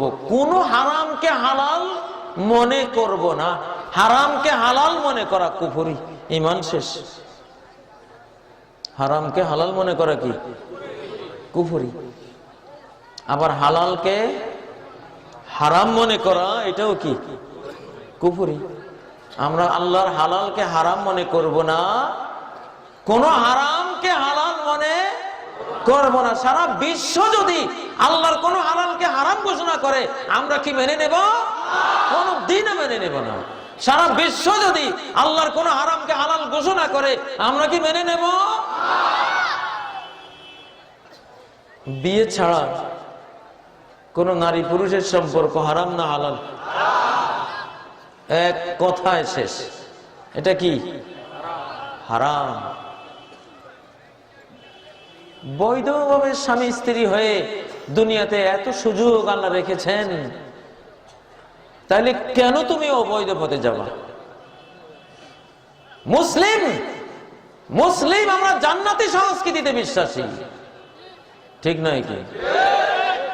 কাসিরাতুত তারফাইন, জান্নাতি নারীরা তাদের স্বামী ছাড়া পরপুরুষের দিকে চোখের কোণা দিয়েও জীবনে একবার তাকিয়ে দেখবেন। কতটা স্বামী ভক্ত! স্বামী ভক্ত হওয়া এটা জান্নাতি নারী হওয়ার লক্ষণ, ঠিক কিনা? আজকে যে অসভ্যতা আমদানি করা হয়েছে, গোটা পৃথিবী এখন জিনা ব্যভিচারে ভরে গেছে। নারী স্বাধীনতা, নারী আন্দোলন, নারীদের পুরুষের কাঁধে কাঁধ মিলিয়ে কাজ করা, অফিসে, আদালতে, হাটে, বাজারে, নগরে, বন্দরে নারীরা জেন্ডার যেই একটা ডিভিশন ছিল, পুরুষ নারীর পার্থক্য ছিল, বিশ্বের বদমাশ বেঈমানরা পার্থক্যই তুলে দিছে। এই পার্থক্য যে বিশ্বাস করে না সে বেঈমান। লানাল্লাহুল মুতাসাব্বিহিনা মিনার রিজালি বিন-নিসা, পুরুষ হয়েও যে নারীর মতো বেশভূষা নেয়, নারীর মতো চলাফেরা, নারীর মতো হাবভাব, তার উপরে আল্লাহ লানত। পুরুষকে পুরুষ হতে হবে। কি হতে হবে?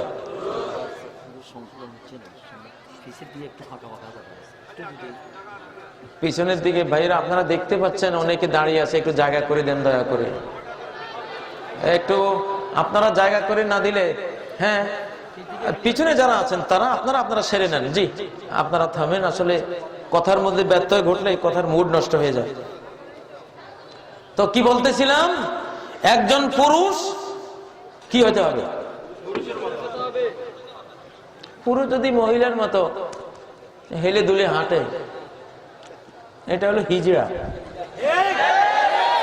পুরুষ হাঁটবে জেনারেলের মতো, টপ টপ করে কদম দেবে।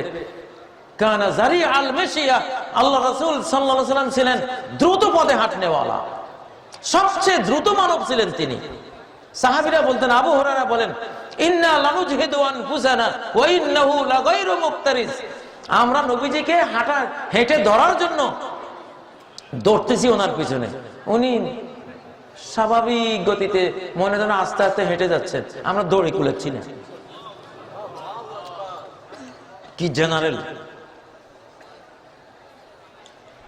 মিনিটে যদি 70-72 বার পা ফেলা যায়, তাহলে হার্টের সমস্ত ব্লক ছিন্ন হয়ে যাবে। হার্টের যত ব্লকটা পড়ছে, চর্বি টর্বি আটকিছে, সব অপারেশন হয়ে যাবে। হাঁটা হলো হার্টের অপারেশন। এই জন্য এই সুন্নতের মধ্যে সায়েন্স আছে। সুন্নতের মধ্যে কি আছে? জোরে হাঁটবেন। মুসলমান জোরে হাঁটার দল, জোরে হাঁটার জাতি। মরা মুসে হাঁটা হাঁটবেন না কেউ। জেনারেল নবীর উম্মত ওই নবীর মতো হাঁটবেন। ওমর রাদিয়াল্লাহু তাআলা আনহু আস্তে হাঁটা কোন যুবককে যদি দেখতেন, পিছন দিয়ে গিয়া হঠাৎ করে দৌড়া মারতেন, বেত লাগাইতেন, তুই এভাবে হাঁটিস কেন? লা তুমি তাআলাইনা দীনানা, আমার এই দিনকে, আমাদের এই দিন ইসলামকে মেরে ফেলিস না। তোরে দুর্বল হাঁটা দেখলে বেঈমানদের তো সাহস বেড়ে যাবে, বলবে ও দেখছি মুসলমানের ক্ষমতা, হাঁটতেই তো জানে না, যুদ্ধ করবো কি আর দৌড়বো কি। আলহামদুলিল্লাহ আমি খুব দ্রুত হাঁটি, আমার শিশুকাল থেকে অভ্যাস। আজ পর্যন্ত যখন বাজারে যাইতাম, আমাকে কেউ পিছে ফেলে বাজারে গেছে এটা ইতিহাস নাই। প্রতি বাজারে যাওয়ার সময় আমি আর আমার জ্যাঠতো ভাই কামাল, কে জোরে হাঁটে 200-300 কিলোমিটারের মধ্যে, 300 মিটারের মধ্যে কোন বাজারের প্রতীক জোরে হেঁটে যাচ্ছে তারে টার্গেট করতাম, যে এরে পিছিয়ে বেরোবো। ল এই যে হাঁটা, তা সে যখন কাছে আসতো বলতাম উপায় নাই, কিন্তু কারে বলতেছি ও তো জানতো না। যখন ওরে পাস করতাম আস্তে আস্তে দৌড়তাম, এরপর আরেকজনকে টার্গেট করতাম।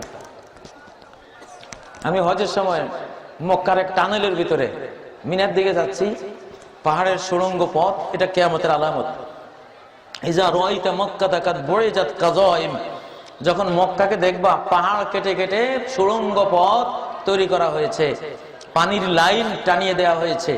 ওয়া রাআইতাল বিনা ইয়ালু রাসাল জিবাল, আর মক্কার বিল্ডিং গুলিকে দেখবা পাহাড়ের উপরে মাথা উঁচু করে দাঁড়িয়ে গেছে, পাহাড় নিচু হয়ে গেছে, বিল্ডিং এর মাথা পাহাড় চেয়ে উঁচু হয়ে গেছে। ফাকাদ আযাল্লাকাল আমরু, তখন অবশ্যই কিয়ামত মেঘের মতো তোমার মাথার উপরে এসে দাঁড়িয়েছে, এত কাছে চলে এসেছে। তো এই মক্কা টানেলের ভিতরে আমি দেখলাম 6 ফিটের মতো লম্বা কালো এক আফ্রিকান নিগ্রো, এদের সাথে পারা যায় না, অনেক ক্ষমতা এদের। সে হাঁটতেছে, সবাইকে পিছিয়ে ফেলতেছে। তা আমি তো ছোট্টই মানুষ একজন, আর কত আর। কিন্তু আমি জানতাম যে আল্লাহ রাসূল ইয়ামশি তাকাল্লুআন তিনি স্প্রিং করে করে হাঁটতেন, পায়ের উপরে গোড়ালিতে বর দিতেন না, পায়ের সম্মুখ ভাগে নরম, ওটার উপর বর দিলে পাটা স্প্রিং করে একটা ছন্দ তৈরি হয়ে হাঁটা। আমি ওই সুন্নত প্রয়োগ করে হাঁটা শুরু করলাম। সে হাঁটাটার যে কি গতি ছিল, এটা বলা যায় দৌড়ার সমান, কিন্তু হাঁটা ওইটা, দৌড়া না। আমি যখন তারে পিস করতেছি তখন আমি বাংলাদেশ জিন্দাবাদ করেছিলাম, বাঙালি তোমার পিস করছে। সবাই সেই সৌদি পুলিশ, আশপাশের হাজির সবাই আমার দিকে তাকায় রয়েছে যে ব্যাপারটা কি, এত দ্রুত গতিতে হাঁটে কেন উনি। যে আমি বুঝছি, ওরা তো কেউ বুঝে না আমি কারে পিস করছি। সাহাবীদের মধ্যে এই প্রতিযোগিতা ছিল, হাঁটার দৌড়ের প্রতিযোগিতা ছিল।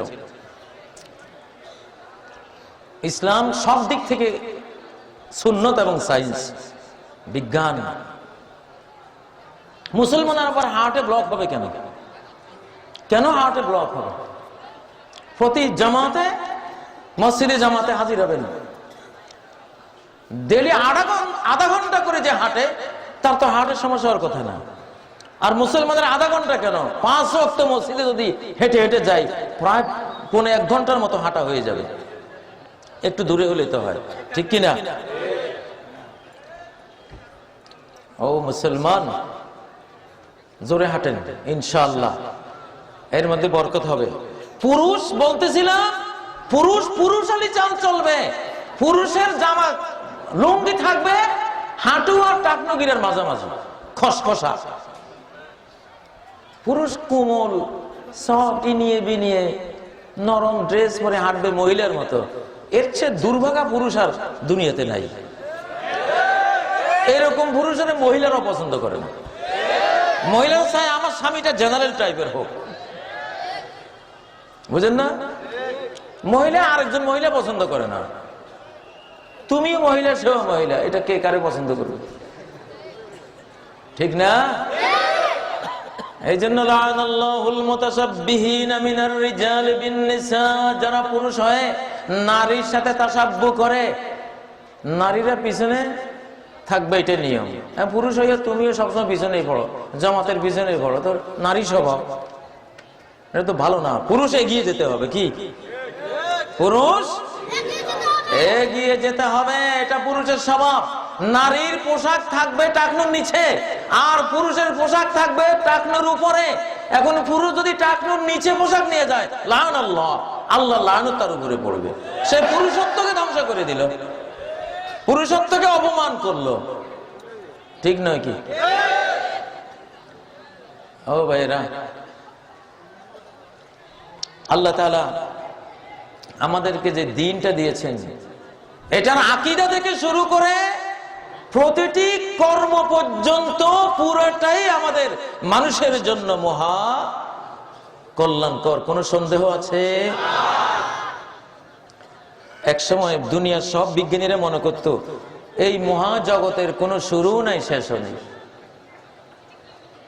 এটা কেউ সৃষ্টি করে নাই, এটা এমনিই আছে, সব সময় থেকে আছে, সব সময় থাকবে। সব ইউনিভার্সিটিতে এই জ্ঞান শিক্ষা দেওয়া হতো। অ্যারিস্টটলের বিজ্ঞান আলোচনার মধ্যেও আছে, জগৎটা কাদিম, এটা সবসময় আছে, সবসময় থাকবে। কোরআন বলছে না, জগৎ সবসময় ছিল না, সবসময় থাকবেও না, শুরু আছে, শেষ আছে। আজকে একবিংশ শতাব্দীর এই লগ্নে এসে বিশ্বের সব বিজ্ঞানী কোরআনের এই থিওরি স্বীকার করে নিয়েছে যে মহাবিশ্বের শুরু আছে, আবার শেষও আছে। সুবহানাল্লাহ। আওয়ালাম ইয়ারাল্লাযীনা কাফারু আন্নাস সামাওয়াতি ওয়াল আরদা কানাতা রাতকান ফাফাতাকনাহুমা। কাফেররা কি দেখে না আসমান আর জমিন একটা পিণ্ড ছিল, একসাথে ছিল, একত্রিত ছিল। ফাফাতাকনাহুমা, আমি দুইটাকে বিস্ফোরণ ঘটিয়ে আলগা করে দিয়েছি, পৃথক করে দিয়েছি। Big bang theory. কোন থিওরি? বিগ ব্যাং থিওরি, একটা মহা বিস্ফোরণের থিওরি। সেই বিস্ফোরণের শব্দ এখনো রেডিওর মাধ্যমে এটার এখনো শব্দ, সেই বিস্ফোরণের শব্দ এখনো মহাবিশ্বে রয়েছে। সুবহানাল্লাহ। সেই শব্দ বিজ্ঞানীরা যন্ত্রের মাধ্যমে শুনতে পায়। বিজ্ঞানীরা ধরতে পারছেন যে আজ থেকে 1500 কোটি বছর আগে এই মহাবিশ্বের সূচনা হয়েছিল। আজ থেকে 1500 কোটি বছর আগে বিশ্ব নামে কিছুই ছিল না। কান আল্লাহু ওয়ালাম ইয়াকুন মাআহু শাই, এক সময় আল্লাহ ছিলেন, আল্লাহর সাথে কোনো সময়ও ছিল না, কোনো স্থানও ছিল না। স্থান কাল বলতে কিছুই ছিল না, শুধু কে ছিলেন? আল্লাহ তাআলা। তিনি অনাদি, তিনি অনন্ত, তার শুরুও নাই, তার কোনো শেষও নাই। হুয়াল আউয়ালু ওয়াল আখির। তুমি আউয়াল, তোমার আগে কেউ নাই, তুমি সবার আগে। তুমি আখির, তোমার পরে কেউ নাই, সবার পরে। মানে তোমার কোনো শেষও নাই, তোমার কোনো শুরুও নাই। সুবহানাল্লাহ। আজকের বিজ্ঞানীরা এখন বিজ্ঞানের ক্ষেত্রে মুসলমান হয়ে গেছে। হ্যাঁ, মহাবিশ্বের শুরুও আছে, শেষও আছে। আলহামদুলিল্লাহ। ও ভাইয়েরা, আমেরিকার ডাক্তাররা এখন রোগী গেলে জিজ্ঞাসা করে নামাজ পড়নি। মুসলমান যদি হয়, হার্টের রোগী, ডিপ্রেশনের রোগী, টেনশনের রোগী, জিজ্ঞাসা করে সালাত পড়ো। যদি সালাত পড়ি না বলে, তখন বলে যাও সালাত পড়ো, তোমার কোনো আর চিকিৎসা লাগবে না। আল্লাহু আকবার। ওয়াজআলাত কুররাতু আইনি ফিস সালাহ। মুসলমানের স্টার জলসা হলো তাহাজ্জুদ। মিয়া নাউজুবিল্লাহ কইছে কেন? মুসলমানের চিত্ত বিনোদন হলো নামাজ। মুসলমানের স্টার জলসা কি? নামাজ। যে স্টার জলসা টিভিতে দেখো, এটা আমাদের স্টার জলসা না। টিভিতে যে স্টার জলসা দেখো, এটা মুসলমানের স্টার জলসা নয়। টিভিতে যে জি বাংলা দেখো, এটা কোনো মুসলমানের জি বাংলা না। মুসলমানের জি বাংলা হইলো আল্লাহু আকবার দিয়েছে নামাজ পড়ি। এটা মুসলমানের আনন্দের কোন জিনিস যদি থাকে, চিত্ত বিনোদনের কোন জিনিস যদি থাকে, তাহলে এই জমিনে বসে আরশের উপরের রব্বুল আলামিনের সাথে ডেইলি 5 বার যোগাযোগ, কথাবার্তা বলা, এটা হলো তার অনুষ্ঠান। এটা হলো তার অনুষ্ঠান। একজন ইহুদি বলে, আমি আজকে দেখলাম ইহুদির বক্তব্য, যে মুসলমানের সাথে আমরা কেউই টিকবো না। কেন টিকবো না? কারণ হলো সে তার আল্লাহর সাথে ডেইলি 5 বার কথা কয়, আমরা কয়বার কই? মুসলমান বিশ্বের মালিকের সাথে ডেইলি কয়বার সাক্ষাৎকার নেয়? 5 বার। আর খ্রিস্টানরা নেয় সপ্তাহে 1 বার, রবিবারে। তাও ওইখানে যায় আল্লাহ নামে, সাক্ষাৎকার দিয়ে আসে যীশু খ্রিস্ট। বুয়া কিচ্ছু নেই। ইহুদিদেরও সেই দশা। তো মুসলমান যে ডেইলি 5 বার শাহানশাহ, রাজাদিরাজ, মালিকুল আমলাক, রব্বুল আলামিনের সাথে কথা বলে, এইটার কি যে পাওয়ার, এটা আমি বুঝি। ইহুদি বলতেছে, এটা তোরা না বুঝলি কেউ, আমি বুঝি। এই জাতির লগে পারতি না। ডেইলি 5 বার, হ্যাঁ, মহাবিশ্বের পরিচালকের দরবারে গিয়ে এরা কি কি যে বলি আসে। তোরা জানোস কিছু সেজে গিয়ে কি কয়? হ্যাঁ, সুবহানাল্লাহ। ইয়াকা না'বুদু ওয়া ইয়াকা নাস্তাঈন। সব ইবাদত তোমাকে দেই, আর আমার যা লাগবে সব তোমার থেকে নেই। ইহুদি ভয় পাইতেছে নামাজের। মুসলমানের বোমারে ডরায় না হেরা। ওরা ডরায় কি? মুসলমানের নামাজ পড়ে। যে 5 বার আল্লাহর সাথে সে রিলেশনশিপ, তার সম্পর্ক, তার কথাবার্তা, তার হ্যাঁ এই জাতির সাথে তার ধর্মটা কিরকম টাটকা, কিরকম উজ্জীবিত, কিরকম প্রাণবন্ত, নিত্য সম্পর্কের ধর্ম। সুবহানাল্লাহ। খ্রিস্টানরা, ইহুদিরা নামে মাত্র খ্রিস্টান, নামে মাত্র ইহুদি, ধর্মকর্ম বলতে কিছুই নেই। ম্যাক্সিমাম বেদিন, বদ্দিন, ধর্মহীন, বুঝেন না? কিন্তু আলহামদুলিল্লাহ, এই যে এখানে আমি দেখতেছি সব সাদা চুলওয়ালা অল্প। একসময় ওয়াজ মাহফিলে দেখতাম সব সাদা চুলওয়ালারা। এখন তো সাদা চুলওয়ালা নাই বললে চলে, খুব অল্প, সব কালো চুলওয়ালা। আল্লাহুম্মা আল্লাহুম্মা আমিন। আল্লাহ কবুল করেন তাদেরকে। পৃথিবীর এখনকার সবচেয়ে ছড়িয়ে পড়া ধর্মের নাম হলো ইসলাম।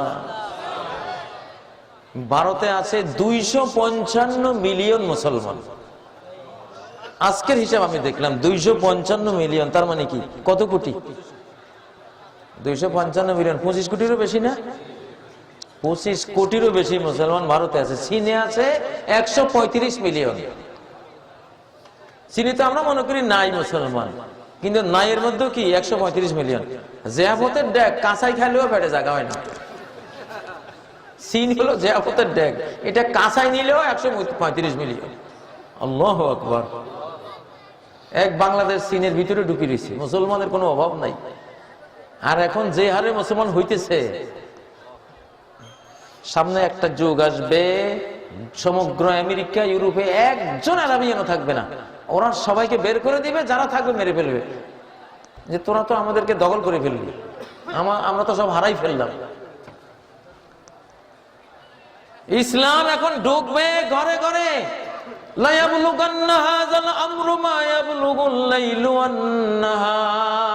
দিন পৃথিবীর যত জায়গায় ঢুকে, এই ইসলামও তত জায়গায় ঢুকবে। রাত পৃথিবীর যত জায়গায় ঢুকে, এই ইসলামও তত জায়গায় ঢুকবে।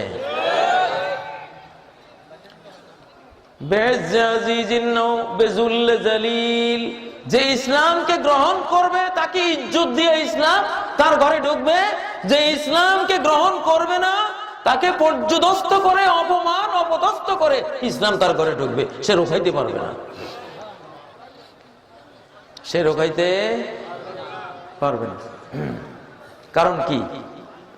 একজন জাপানি প্রফেসর, তিনি প্রফেসরদের প্রফেসর, উস্তাদদের উস্তাদ, শিক্ষকদের শিক্ষক।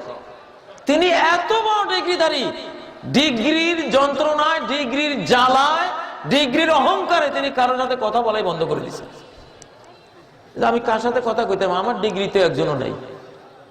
যে ডিগ্রি আমার, এই ডিগ্রির লোক তো একজনও নাই। ওদের সাথে কথা বললেই তো আমার প্রেস্টিজের এম্পার, মান সম্মান যায়।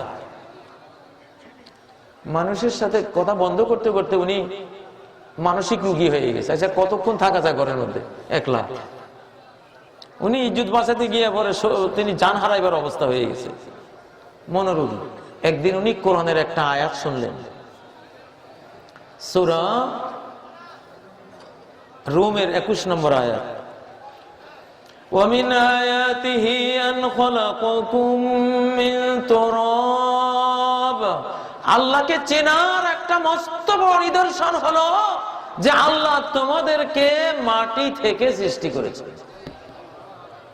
শুধু এতটুকু। হ্যাঁ, কি শুনলাম? আমার স্রষ্টা আমাকে এবং সব মানুষকে একটা মাটি থেকে সৃষ্টি করেছেন। আমরা সবাই মাটির মানুষ। আমি এতগুলি ডিগ্রির মালিক, তারপরে যেই মাটি সেই মাটি। তো তাহলে আমি যে চা দোকানদারের সাথে কথা বলি না, ঠেলা গাড়িওয়ালার সাথে কথা বলি না, এটা ভুয়া না আমার অহংকার? আমি যে মাটির তৈরি প্রফেসর, সেও তো ওই মাটির তৈরি রিক্সাওয়ালা। একই তো উপাদান, তো পার্থক্য কিসের? অহংকার কিসের? গৌরব কিসের? আমি মিথ্যা না অহংকার করলাম? এমনটা যদি হতে যে আমি স্বর্ণের তৈরি, সে মাটির তৈরি, তাহলে না একটু অহংকার করতে পারতাম। কথা বলছেন? দেখুন, এই আয়াতটা আমরাও পড়ছি সারা জীবন, কিন্তু সে যে মর্মটা বুঝছে, সে যে বিপদে, যে সংকটে পড়েছিল, ওই সংকট থেকে উত্তরণের একমাত্র আয়াত হলো এই আয়াত, যে কোনো অহংকার করো না। নবীজি বলতেন, আন্নাসু সাওয়াসিয়াতুন কাসনানিল মুশত। চিরুনির দাঁতের মতো, চিরুনির দাঁতগুলো যেমন এক সমান হয়, সব মানুষ কি এক সমান। লা ফাদলা লিআরাবি আলা আজামি। কোন আরবির ফজিলত নাই আজামির উপরে, ওয়ালা লিআজামি আলা আরবি। কোন অনারবীর কোন মর্যাদা নাই আরবির উপরে, ওয়ালা লিআসওয়াদা আলা আবিয়াদা। কোন কালোর মর্যাদা নাই সাদার উপরে, ওয়ালা লিআবিয়াদা আলা আসওয়াদ। কোন সাদার মর্যাদা নাই কালোর উপরে, ইল্লা বিত্তাকওয়া। হ্যাঁ, যদি আল্লাহর ভয় তাকওয়া থাকে, যার তাকওয়া যত বেশি তার সম্মান তত বেশি। রঙে কালারে ভাষায় বর্ণে কারো উপরে কারো শ্রেষ্ঠত্ব মর্যাদা নাই। এই একটা আয়াত শোনার পরে ওই প্রফেসরদের প্রফেসর তিনি ইসলাম কবুল করলেন, যে এই কিতাবে সত্য কিতাব। আল্লাহু আকবার। ও মুসলমান, আল্লাহর কোরআন নারীদেরকে পর্দা করতে বলছেনি? হ্যাঁ, আমাদের শ্রোতাদের মধ্যে অনেক মহিলারা আছেন, মহিলা প্যান্ডেলে আছেন না? নারীর পর্দার সাথে, হিজাবের সাথে তার জান্নাত জড়িয়ে আছে। তার হিজাবের সাথে তার জান্নাত জড়িয়ে আছে। দুনিয়ার কোন শরিয়ার হুকুম জান্নাতে পালন করতে হবে না, কিন্তু একটা হুকুম পালন করা লাগবে। সেটা কি? এই পর্দা। এই পর্দা জান্নাতেও আছে। এই পর্দা কোথায় আছে? হুরুম মাকসুরাতুন ফিল খিয়াম, জান্নাতের ডাগর নয়না সুদর্শনা নারীরা মাকসুরাতুন ফিল খিয়াম, মণিমুক্তার তাঁবুর ভেতরেই তারা থাকবে, সীমাবদ্ধ, তাঁবুর বাইরে তারা যাবে না। সুবহানাল্লাহ। হিজাব জান্নাতেও আছে। আর যারা উলঙ্গ, তারা উলঙ্গ হয়ে জাহান্নামে যাবে, কোনো পোশাক সেখানে পাবে না। নবীজি মেরাজের রাত্রে গিয়ে দেখলেন একটা চুলা, বিরাট গর্ত, গর্তের ভিতরে দাউ দাউ করে আগুন জ্বলে, সেই আগুনের ভিতরে সব উলঙ্গ নারী পুরুষ, উলঙ্গ নারী পুরুষ। নবীজি প্রশ্ন করলেন যে এরা কারা? ফেরেশতা বললেন যে এরা হলো জানি আর জানিয়া, জিনাকারী পুরুষ আর জিনাকারিনী নারী। দুনিয়াতে পোশাক ছাড়া অপকর্ম করছে, আল্লাহ তাআলা আখিরাতেও কপালে পোশাক রাখেন না। এখানে উলঙ্গ, সেখানেও কি উলঙ্গ। প্রিয় ভাইয়েরা, জিনার পরিবেশে পুরুষ বাঁচে কম, পুরুষ মারা পড়ে। আমি দেখি প্রায় বাড়িতে প্রচুর বিধবা মহিলা, পুরুষ নেই। কালকে পরশু আমি একখানে গেছি, 35 বছরের পুরুষ মরে গেছে। বিয়ে করলো কয়দিন হলো, সে নাই। প্রায় দেখবেন 30, 35, 40-এর আগে আগে পুরুষগুলি মারা যায়। জিনার পরিবেশ যদি সমাজে কায়েম থাকে, ওই পরিবেশে পুরুষ কমে যায়, পুরুষ বাঁচে না। ওয়ালা ফাশাজ জিনা ফি কওমিন ইল্লা ফাশা ফিহিমুল মাউত। কোন কওম, আরবিতে কওম বলা হয় পুরুষদেরকে। কওম বলা হয় কাদেরকে? পুরুষদেরকে। নারীদেরকে কওম বলা হয় না। দলিল হলো সূরা হুজুরাত, লা ইয়াসখার কওমুম মিন কওম, তারপরে আয়াতের অংশ ওয়ালা নিসাউম মিন নিসা। কওম বলতে পুরুষদেরকে বুঝিয়েছে, আর নারীদেরকে বোঝাবার জন্য নিসা শব্দ ব্যবহার করা হয়েছে। নারীদেরকে কওমের ভিতরে আনেন নাই। তো ওয়ালা ফাশাজ জিনা ফি কওমিন, কোন পুরুষ সমাজ যদি জিনাকে অনুমোদন করে, জিনা ব্যভিচার ছড়িয়ে পড়ে, ওই সমাজে পুরুষ মারা পড়বে। পুরুষ মরতে মরতে এমন হবে যে হাত্তা ইয়াকুনা লি50 ইমরাতান আল কাইয়িমুল ওয়াহিদ, সহিহ বুখারীতে আছে 50টা নারীর জন্য মাত্র একটা পুরুষ বেঁচে থাকবে। কয়টা পুরুষ? এই অবস্থা সামনে আসতেছে। এই জন্য নজর হেফাজত করেন। গোটা বিশ্বের সকল নারী নির্যাতন, সকল পর্নোগ্রাফি, সকল জিনা ব্যভিচার, সকল নারীদেরকে পণ্য মডেল বানিয়ে বানিয়ে পোস্টারে পোস্টারে, টিভিতে টিভিতে, ফেসবুকে, অনলাইনে যত নারী কেন্দ্রিক অপকর্ম সারা বিশ্বে চলছে, সবগুলো বন্ধ করার জন্য কোরআনের একটা শব্দ যথেষ্ট। জাতিসংঘ তো হাজার হাজার পৃষ্ঠা লিখতেছে বন্ধ করার জন্য। যত লেখে তত বাড়ে, যত লেখে তত বাড়ে। আগুন নিভাবার জন্য একজনে মারছে খড়ির বোঝা, আগুন আরো বেড়ে গেছে। আগুন নিভাবার জন্য আরেকজনে মারছে কাপড়ের বোঝা, আগুন বাড়ছে না কমছে? আরো বাড়ছে। আগুন নিভাবার জন্য আরেকজনে লয়ে আসে তরল জিনিস, কেরোসিনের টিন, মারছে কেরোসিন, আগুন বাড়ছে না কমছে? আরো বাড়ছে। শেষ একজনে পানি লয়ে আসছে, ফায়ার সার্ভিস। এবার বাড়বো না কমবো? জাতিসংঘ নারী নির্যাতন বন্ধের জন্য কত বুদ্ধি করে, যত বুদ্ধি করে তত বাড়ে। ভারতে তো কোন নারীরাই রাস্তাঘাটে কেউ নিরাপত্তা অনুভব করে না। গোটা দিল্লিতে একটা রাস্তাও নাই যে একটা নারী সম্ভ্রম নিয়ে হাঁটি যেতে পারবে, ওদের আদালতের স্বীকারোক্তি। কিন্তু কোরআন এমন এক জায়গায় এমন একটা আইন বসাই দিছে, একটা আইন যদি সারা বিশ্ব আমল করে, জাতিসংঘের নেতৃত্বেই হোক আর কারো নেতৃত্ব যদি আমল করে, সারা পৃথিবীর সমস্ত পর্নোগ্রাফি বন্ধ হয়ে যাবে, সারা পৃথিবীর সমস্ত সিনেমা হল বন্ধ হয়ে যাবে, সারা পৃথিবীর সমস্ত নারী নির্যাতন ইফটিজিং বন্ধ হয়ে যাবে। সেই শব্দটা কি?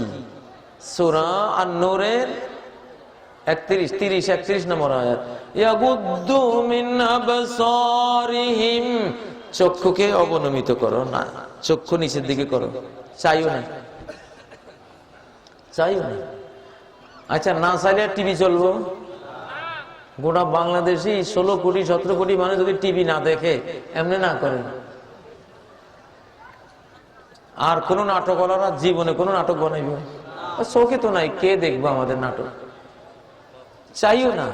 কি সুন্দর কথা, চাইও না। পর্নোগ্রাফি তোমার মোবাইলে হাজার হাজার আছে, উলঙ্গ ছবি আছে, চাইও না, শেষ। জি বাংলা চাইও না, শেষ। স্টার জলসা দেখো না, শেষ।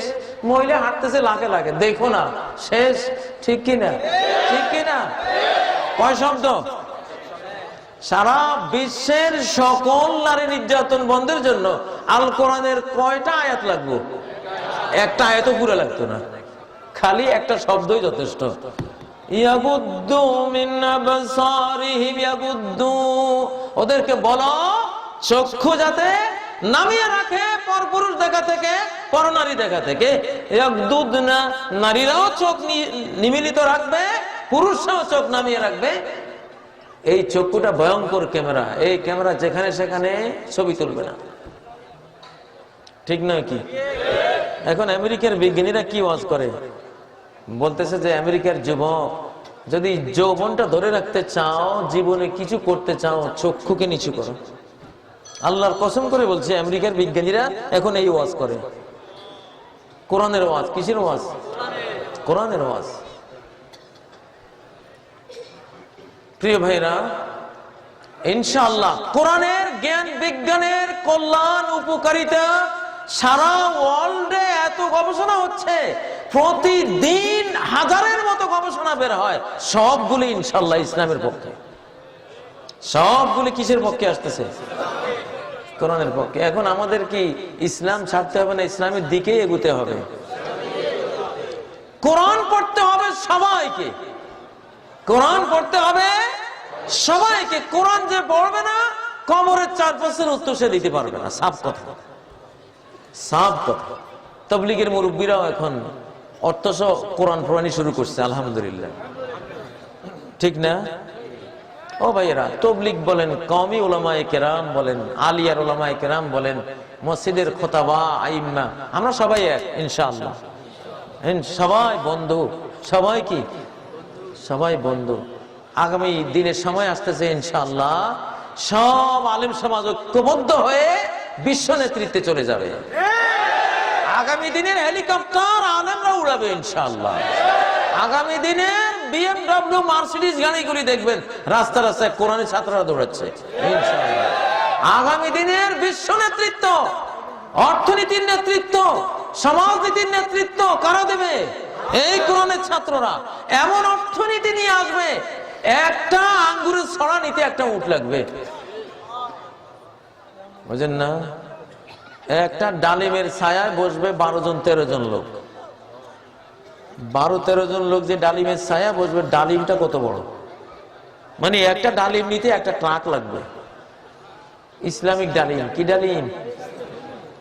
আসতেছে সেই ইসলামিক ডালিম। এখন থেকে পেট খালি করো। আমার তো পেট খালি আছে আলহামদুলিল্লাহ। যেটা উঁচু দেখেন এটা লুঙ্গি, লুঙ্গি পড়ছে, লুঙ্গিটা ফুলি রয়েছে না, পেট নাই। আমি পেটের শাসন করি, ডেলি একবার পরীক্ষা করে, কি কি খবর তোমার? সাওয়াউল বাতনি ওয়াস সাদরি, নবী সাল্লাল্লাহু আলাইহি সাল্লামের সামাইলের মধ্যে পড়েছি, ওনার পেট আর বুক এক সমান, কখনো পেটটাকে ফুলতে দেন নাই। এখানে এই স্বাস্থ্যের 90 ভাগ লুকাই রয়েছে। কারণ এইটা হলো এই রাজধানী, এই রাজধানীর গন্ডগোলে গোটা দেহের মধ্যে কি হয়? গন্ডগোল হয়। খাওয়া কম খাবেন, খাওয়া কম খাবেন, বেশি খাওয়ার দিন আসতেছে ইনশাআল্লাহ। হ্যাঁ, তখনও বেশি খাইলে সুবিধা হবে না, খাওয়া কমই খেতে হবে, কিন্তু এত পরিমাণ খাবার আসবে হাত্তা ইয়াতামান্নাল আহিয়াউল আমওয়াত, জীবিত মানুষেরা গোরস্থানে গিয়ে আকাঙ্ক্ষা করবে তোমরা যদি মুর্দারা সবাই উঠে আসতা, আমার ঘরের খাবারগুলি খাইতে পারতা। কে খায় এত খাবার? বস্তায় বস্তায় টাকা, ডলার, ইউরো, রিয়াল, পাউন্ড ঘরে ঘরে পড়ে থাকবে, টাকা কেউ নেবে না। কোরআনের বরকতে, ইসলামের বরকতে এমন এক বিশ্ব অর্থনৈতিক বিপ্লব আসবে, প্রত্যেকটা ঘর টাকার ব্যাংকে পরিণত হবে, প্রত্যেকটা ঘর খাদ্যের গুদামে পরিণত হবে।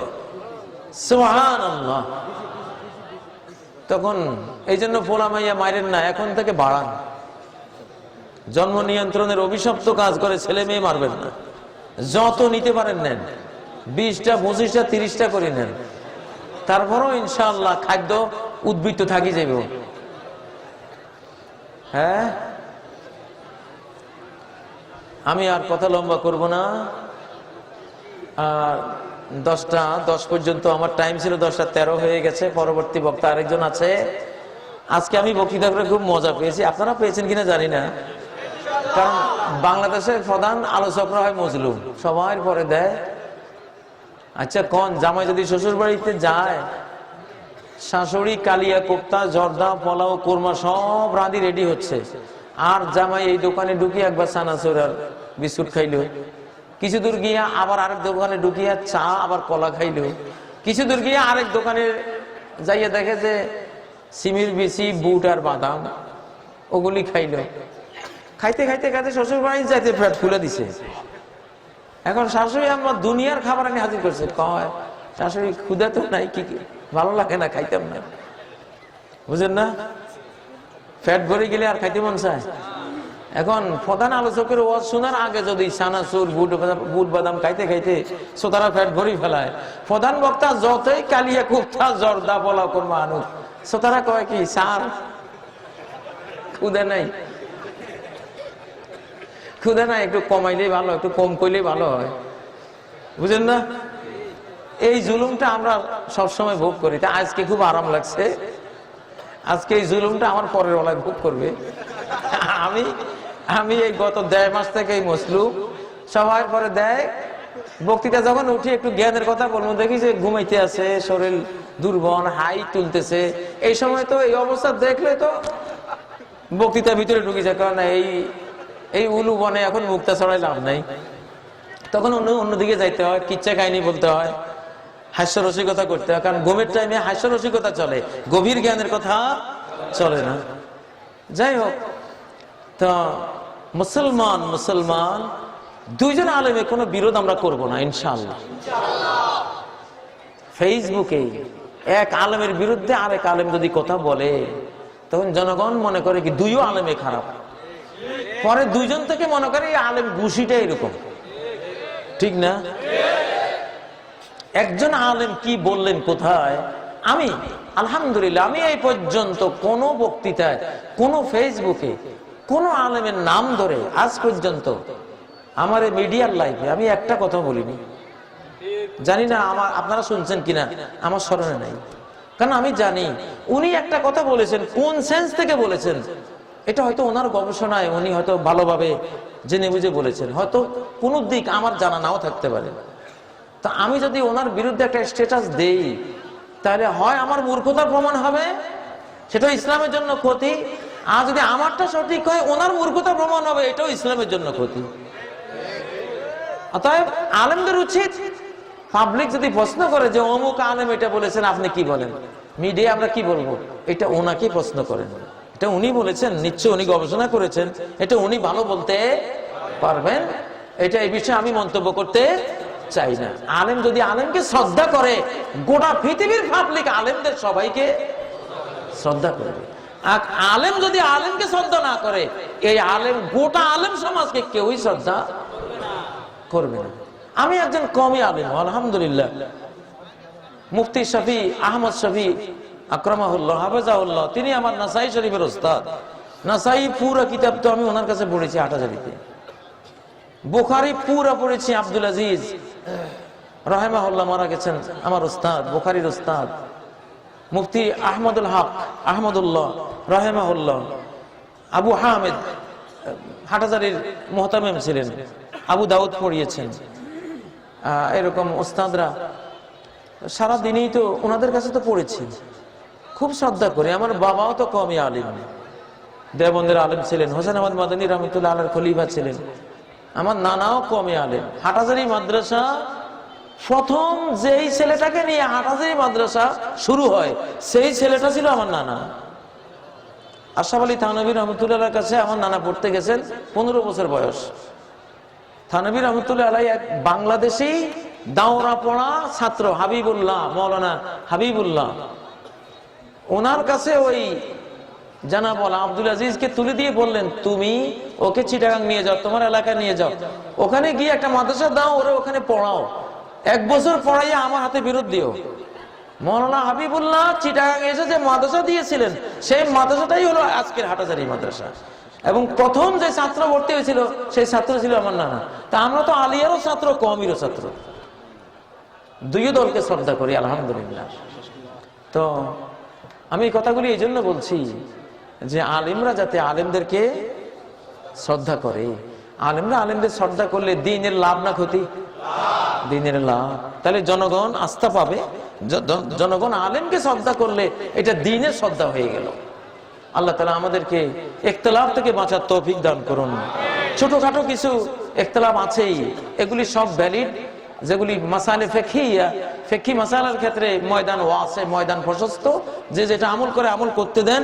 এগুলো নিয়ে কোনো গন্ডগোল কেউ করবেন না, ইখতিলাফ করবেন না, হিংসা বিদ্বেষ ছড়াবেন না, ভাই ভাই হয়ে যান। না হলে গোটা উম্মতকে জবাই করার জন্য ধারানি হচ্ছে, বেঈমানরা ধারাইতেছে, বুঝেন না? মিয়ানমারের মতো অবস্থা, গোটা উম্মতে মুসলিমার জন্য এরকম তারা তৈরি হচ্ছে। ঐক্যবদ্ধ না হয়ে অস্তিত্ব রক্ষা হবে না। আল্লাহ তাআলা গোটা উম্মতকে ঐক্যবদ্ধ করে দেন, ওলামাদেরকে ঐক্যবদ্ধ করে দেন। এই মাহফিল যে উদ্দেশ্যে করা হয়েছে, আল্লাহ উদ্দেশ্য সফল করে দেন। যুবকদেরকে আল্লাহ ক্ষমা করে দেন। সুবহানাকাল্লাহুম্মা ওয়া বিহামদিক, আশহাদু আল্লা ইলাহা ইল্লা আনত, আস্তাগফিরুকা ওয়া আতুবু ইলাইক। ওয়াসসালামু আলাইকুম ওয়া রাহমাতুল্লাহি ওয়া বারাকাতুহু।